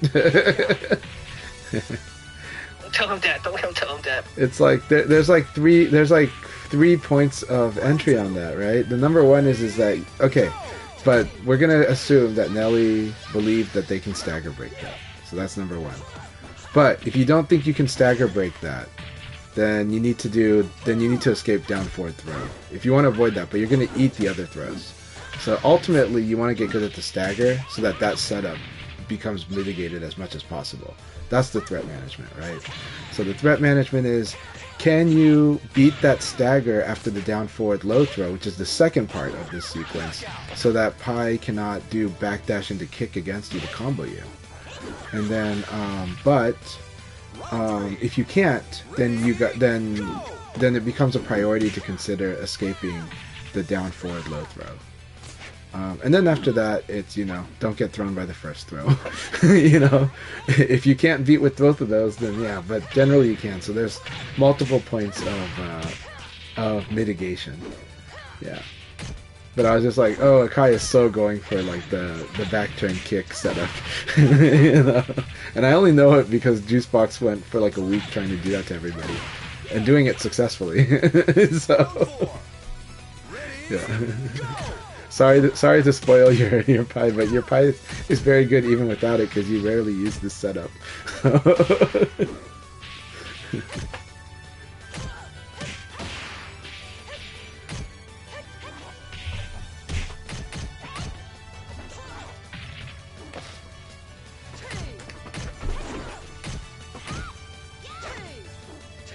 I do like when you choose to use 3P plus K. I like it a lot. You don't overuse it, but you use it in very good situations. To where the opponent forgets it exists, and then GG's half fly. Nelly just went double down on the low Sabaki here. Too slow for my 3P plus K. Yeah, it's a low Sabaki. It's Sabaki's low attacks, so yeah. No, I didn't use a Sabaki. I was going no, for I meant 3P plus K. Nelly went like double 1P on you, so Yeah. I know what she did. Yeah. So. Yeah.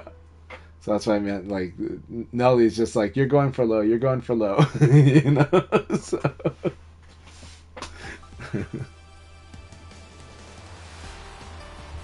Round one. Oh, this has been a lot of fun. Everybody's game. Also, okay, so how are you feeling about Taka? I don't want to say too much, but I want to hear about it. I'm sorry? How are you feeling playing Taka? How I feel about Taka? Yeah. I'm not used to the elbow where I can't fuzzy after it. Okay. And so it kind of leads me to play differently because again, Taka at -5 can't fuzzy guard. Right. Correct. I mean, it doesn't mean that the other opponents are actually trying to throw me at that, Right. but it just it's disrupting your feels flow. very different that I can't do. You're adjusting your flow. Yeah. It sucks because if they normal hit you with jab, like you're in Mitaku, So. But I think my issue today is that anytime I do land my combo start, I'm not capitalizing. Like I'm messing up the combo. I thought I got that nailed down earlier this week already, but apparently not. Well, so that's you're gonna learn that there's a lot to. If you're talking about 4P plus K, right? Any of my combos for the most part. I'm not getting that dash in 1PP. So what? Something I'll tell you though. You're gonna find out with Taka that his conversion is a little complicated. It's very much something you can master, but you're gonna realize there's like spacing situations where you'll have to like dash to convert properly. Even just normal combos, even 4P plus K combos, and sometimes you might have to change your ender. Like it happens like a lot with him. Like a lot more than most characters. I do dash. I do dash in for the 4P plus K move. It's just today I was able to do it correctly. Yeah. I think maybe because on Wednesday I was just doing dash forward low punch, but some of the people was telling me that it's to do more consistent, higher damage, Yeah. you go with dash and 1 PP, Yes. which that was what I started doing a little bit offline to practice, and I thought I could do it. And then I think when I was playing online today, I was just messing up, like you're doing 2P or 1P or messing up either. I wasn't able to capitalize whenever I do like my combos too much. Yeah, I'll just say completing combos with Taka is more complicated than one would think because of how much he has to adjust for his conditions, like the spacing and everything. And then at the wall, it's even more. Like his wall conversions, he's got to change complete conversion sometimes just because of some small factors.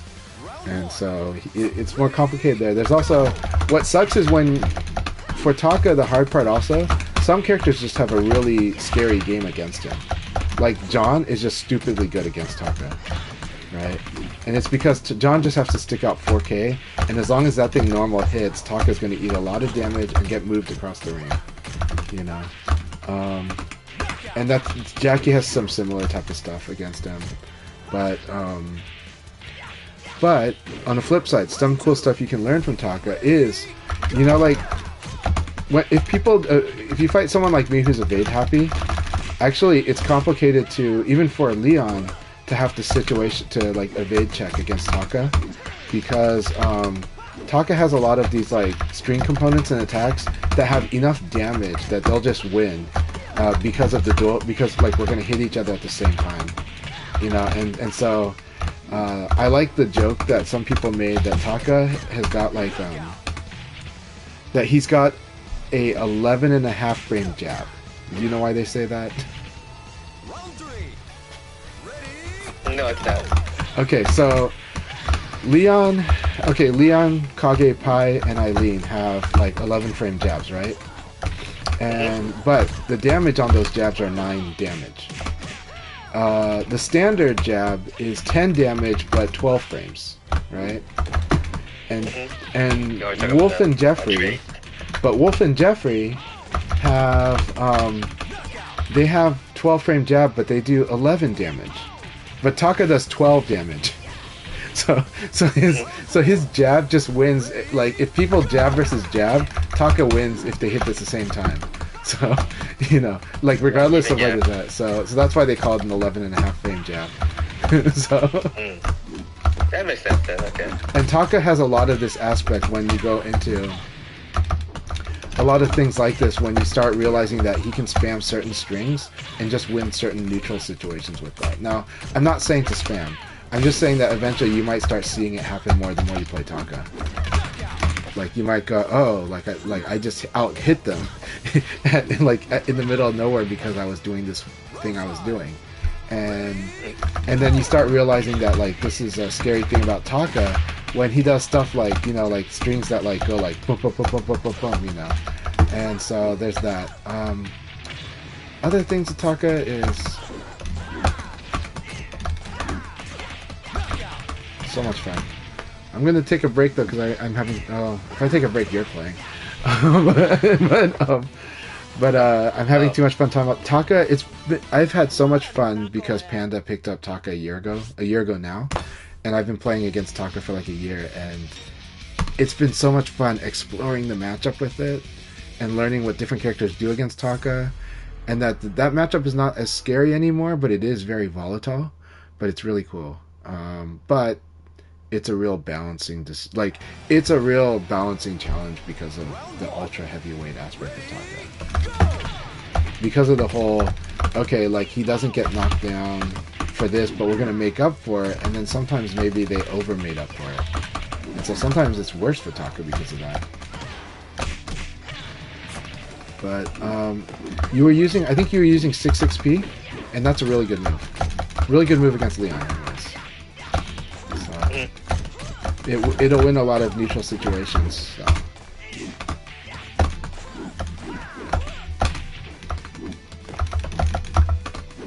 But one thing playing the character versus playing against the character, one thing that I found not as good with Taka is 4P plus K delayed.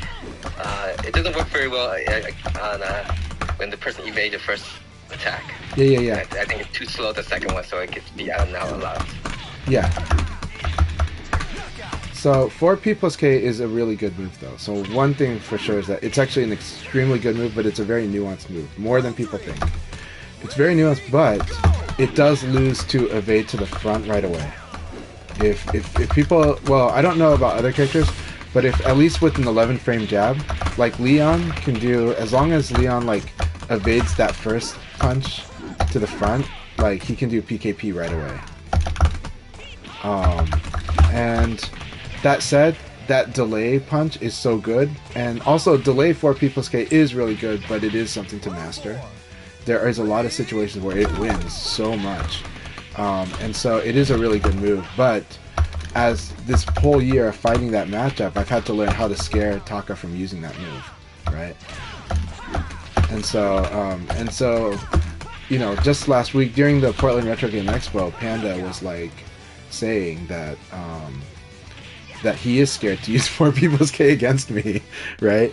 And it not just that, it's because the way that they overcompensated the matchup is Leon has like a guard punish 6PP combo. You know? So I've got a 14 frame Punisher that is like my best Punisher against Taka all the time. And it's 4PP, but I have to watch the stance before I did the 4P. Or 6PP, sorry, 6PP. So I have to, like, before I do elbow, I have to, like, see what the stance is, because it's really hard to see the stance after knockdown, but I have to really see the stance before I do the elbow. And then I've got a combo that pushes Taka far away and has really good Okizeme. and it's like, and it's my best Punisher against him no matter what. So now this is just the one Punisher. But I still do other stuff because my brain wants to do other stuff, but the best Punisher is just simply this one thing.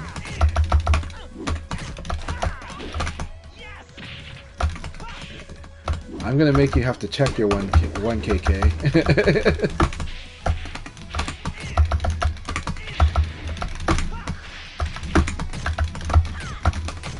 I should have done more.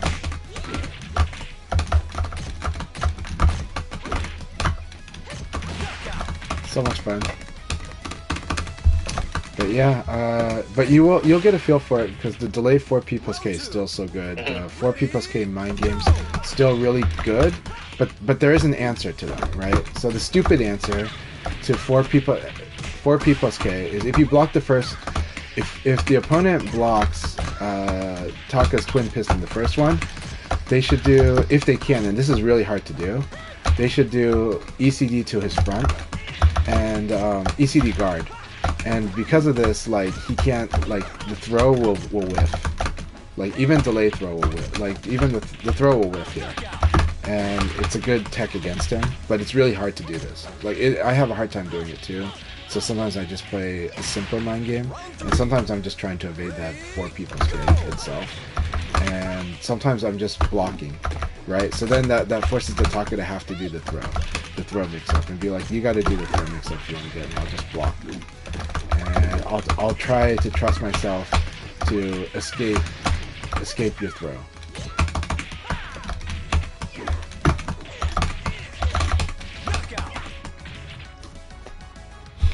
So, actually, on the stream I said, when I first fought your Taka, I said that I'm a little bit afraid of fighting it, because with you, it can be hard to know, like, when you're gonna throw me, and because I think the best way to fight Leon is to kind of start with throwing and condition from there. But that you're patient enough, so I'm not sure if I can just like wait for you to do something guard punishable.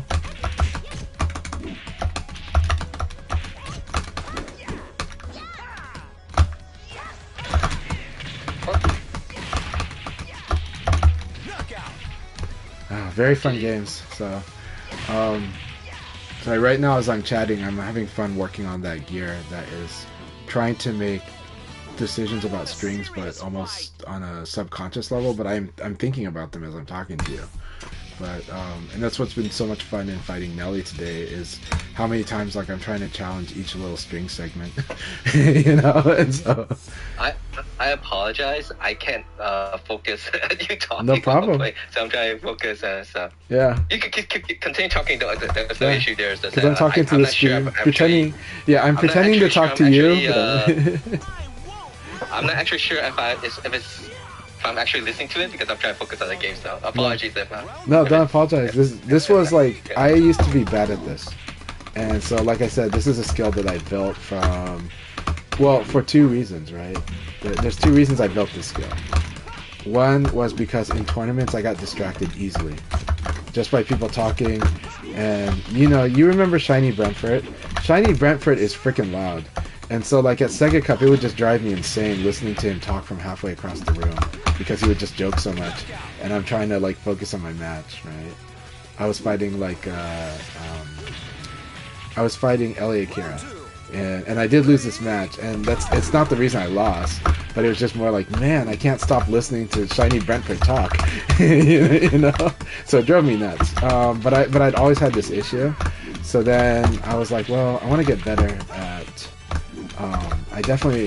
and even before that incident, I had been consciously working on trying to just get better at not being, at like, how can I keep fighting even when I'm distracted, and even like when I'm not thinking hard, and then make decisions when I am, and at the same time keep myself relaxed for tournaments, right? So like right now, I'm not caring so much about the result, but and so I'm like, well, let's just, I just work on it. But then the other thing is playing on stream. Playing on stream really, really helped me a lot. Like, to be able to have conversations, right? And fight, And so I found this is so beneficial both for tournament play, for streaming, for locals too, and for teaching, right? So being able to teach while you play, right? And then just knowing that sometimes if I really do want to win, then yeah, sometimes the opponent might be intellectually draining me because they're doing a lot of mix-ups. Sorry, my screen just turned off. Okay, we're good.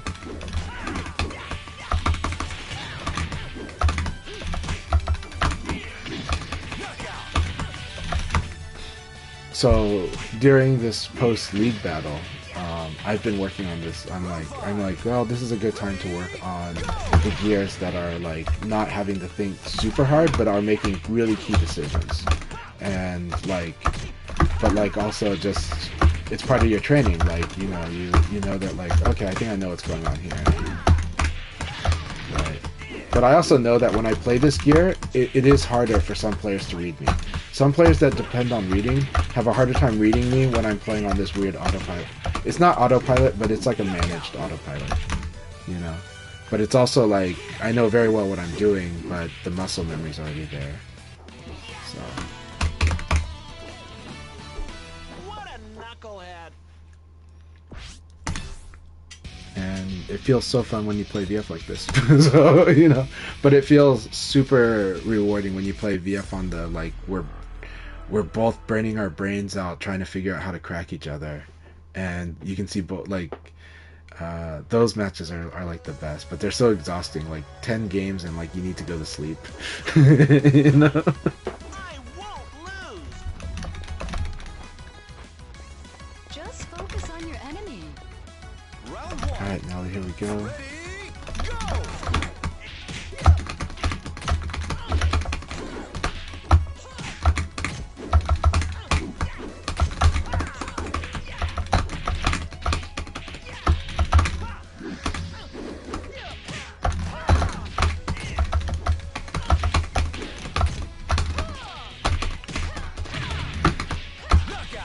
That was really good. So much fun.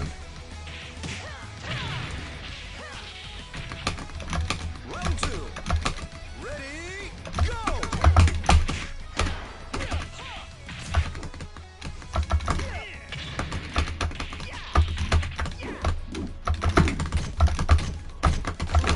My time is here.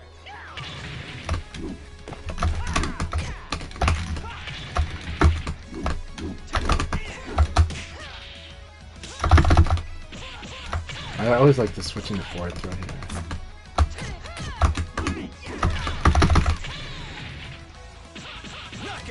Jump back with attack. Yeah. Jump back is always good. Jumping back is like is a really good retreating option, but it sucks when you get hit out of it. Oh my god, why is our game stuttering? Okay. Okay. Taka does not do very well jumping back. I did comment on that like when we fought, because I was like, oh, he's got to like learn how to move. He's still learning how to move with Taka, because Taka's movement's different. Taka is a fast character actually, but learning how to move with Taka is just something else. It feels weird. It's like, oh, sometimes you should just hop. Hopping descending kick is actually pretty good for Taka. It's really good against certain types of like when people do weird stuff like delay or ECD. It's pretty good at catching that. So there's a combo with it.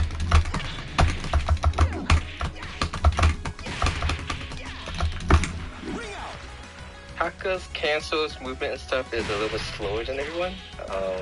Yeah.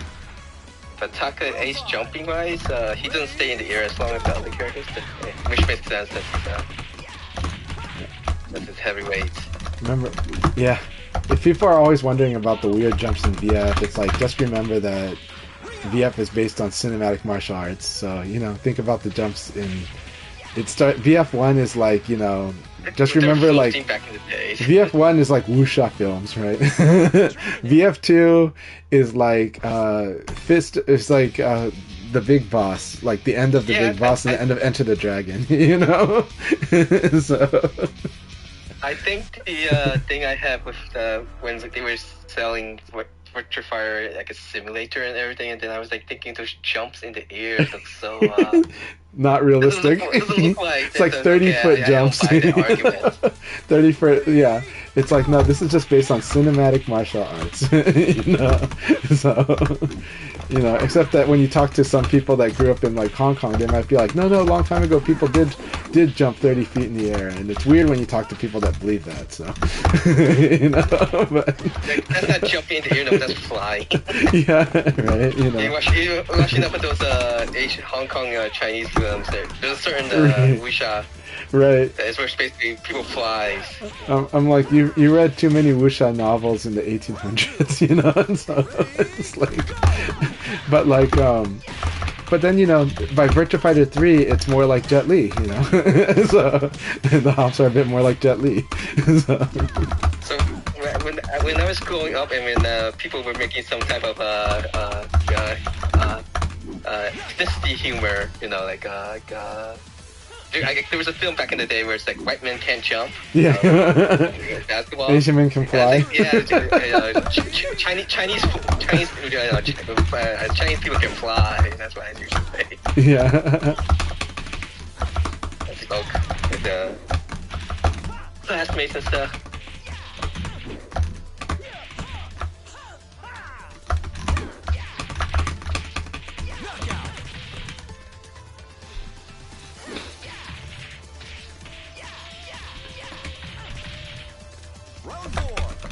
Yeah, it's good stuff, though. I'm sure have you ever watched competitive rock climbing, like speed rock climbing?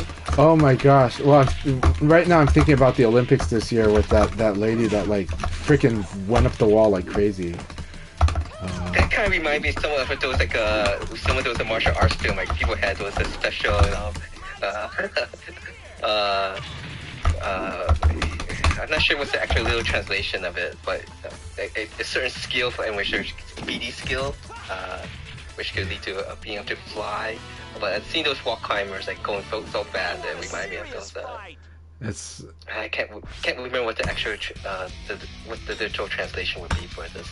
I think next Olympics I need to watch the rock climbing, or in future events, just because it must be going through a transformation where people are now like calculating routes and then just kind of knowing their body well enough to know that they can just glide up the freaking wall. You know? It's like yeah, it's just flying up there. It's ridiculous, right? Like you have momentum going up and you're like, what? You know, but it's like, but it makes sense. This is like what parkour players do. This is like what parkour runners do when they like look at a route, right? And it's like, this is what the rock climber's doing, and they're just like going, I can do this. But it's really scary, but at least they got safety equipment and ropes to keep them, you know, from falling and doing this. But it's insane. So I do think that's good that you brought that up, because I'm like, man, I gotta watch this. Going forward, I need to be watching rock climbing, because this is probably an exciting era for the whole sport. You know? But yeah, this year watching that run to Olympics, you're just like, can anybody match that? You know? Round 2. Ready, go!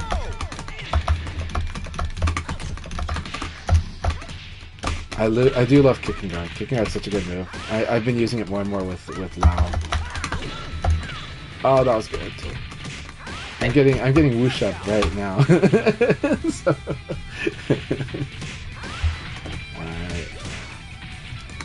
Alright, let's change some gears. Let's see how this goes. That's not punishable, huh? No, it's not punishable. I think it's -9 or -8. Oh my god, if I got the evade, if I Slow didn't... attack. I'm just realizing that No, slow that kick attack. was slow enough. Yeah. How slow is that down kicking guard? I could check it.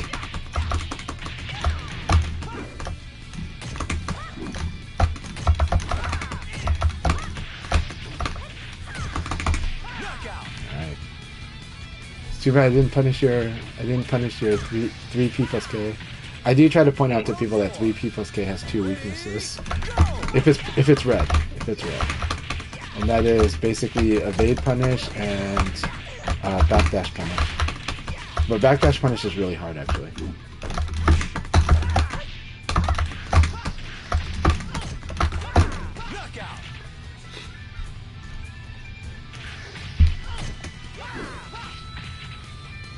Round 5.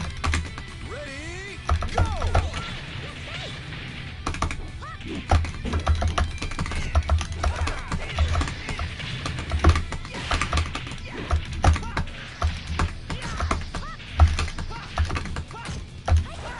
Oh, you almost had to punish. Very good. That was a great choice. It's risky. Really risky, but that was a good choice. Super risky though because of your health. So, going for the throw. Good game. I'm gonna jump off very, very soon. But I enjoyed this. I enjoyed the league battles and the matches today.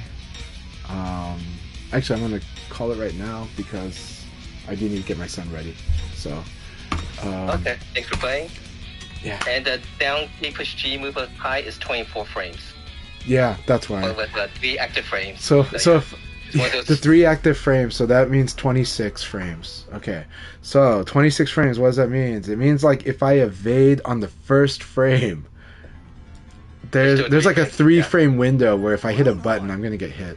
So you know, that's nasty.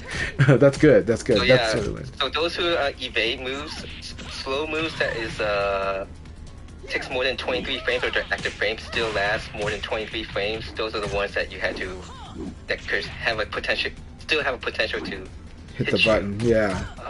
Yeah. You can accidentally track it, like get the move to track you back, and so it's really important. And it is really important, like what you're pointing out, which is you need to calculate not just the execution, but the execution plus the active hit frames minus 1. Right? So, because execution includes the first hit frame.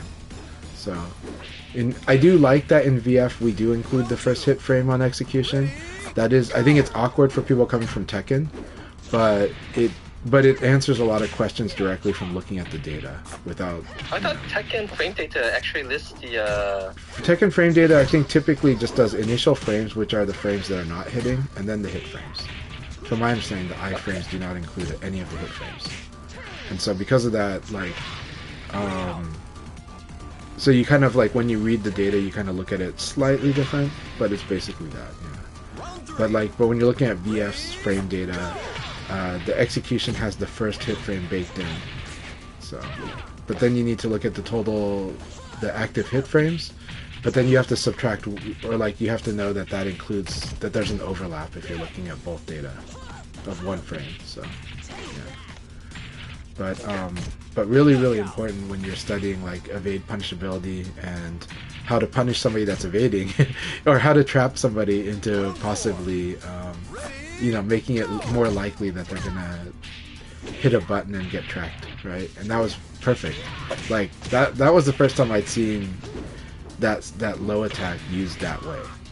And then it's like, really? Well, Like, I was not intentionally trying to use it to fake the okay. tracking. But, So I was just like, I evaded and I got hit by that. Like, how slow is this move? Right? You know, is the question. You know, and it's similar thing with like, but this is similar to like Weebert likes to use Wolf's 6K plus G, and that's the same case. It's a similar case where it's like the combination of the execution and the hit frames makes that move like. If you evade it, you gotta be careful about hitting a button. If you evade it early, so yeah. But because it's always a weird feeling when you see the evade and you're just like, oh, I got them right, but then you get hit out of that because you hit a button too early. So,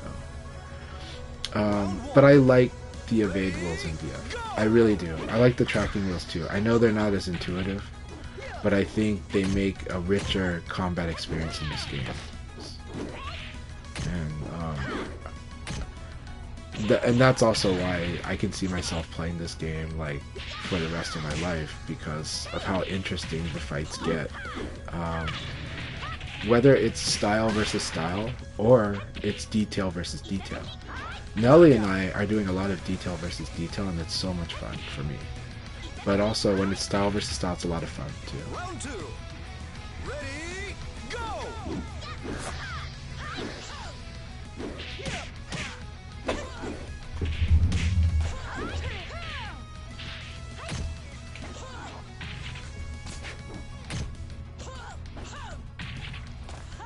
I'm really glad that Solari's back in here, so Solari, welcome back.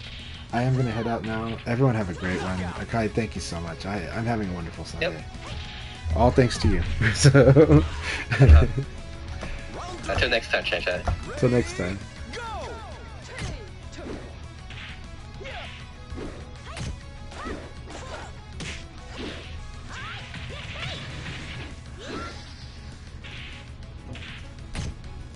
Finish this battle between Nelly and Kai.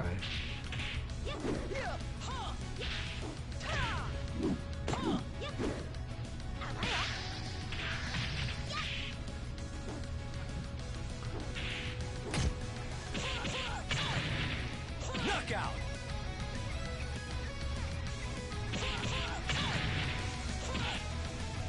Round 4. Ready, go!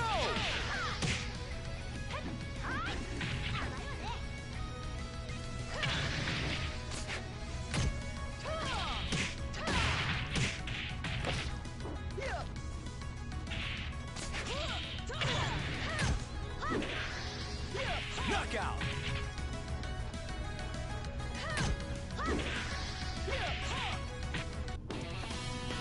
Mission Alright, everyone have a good one. Thank you so much.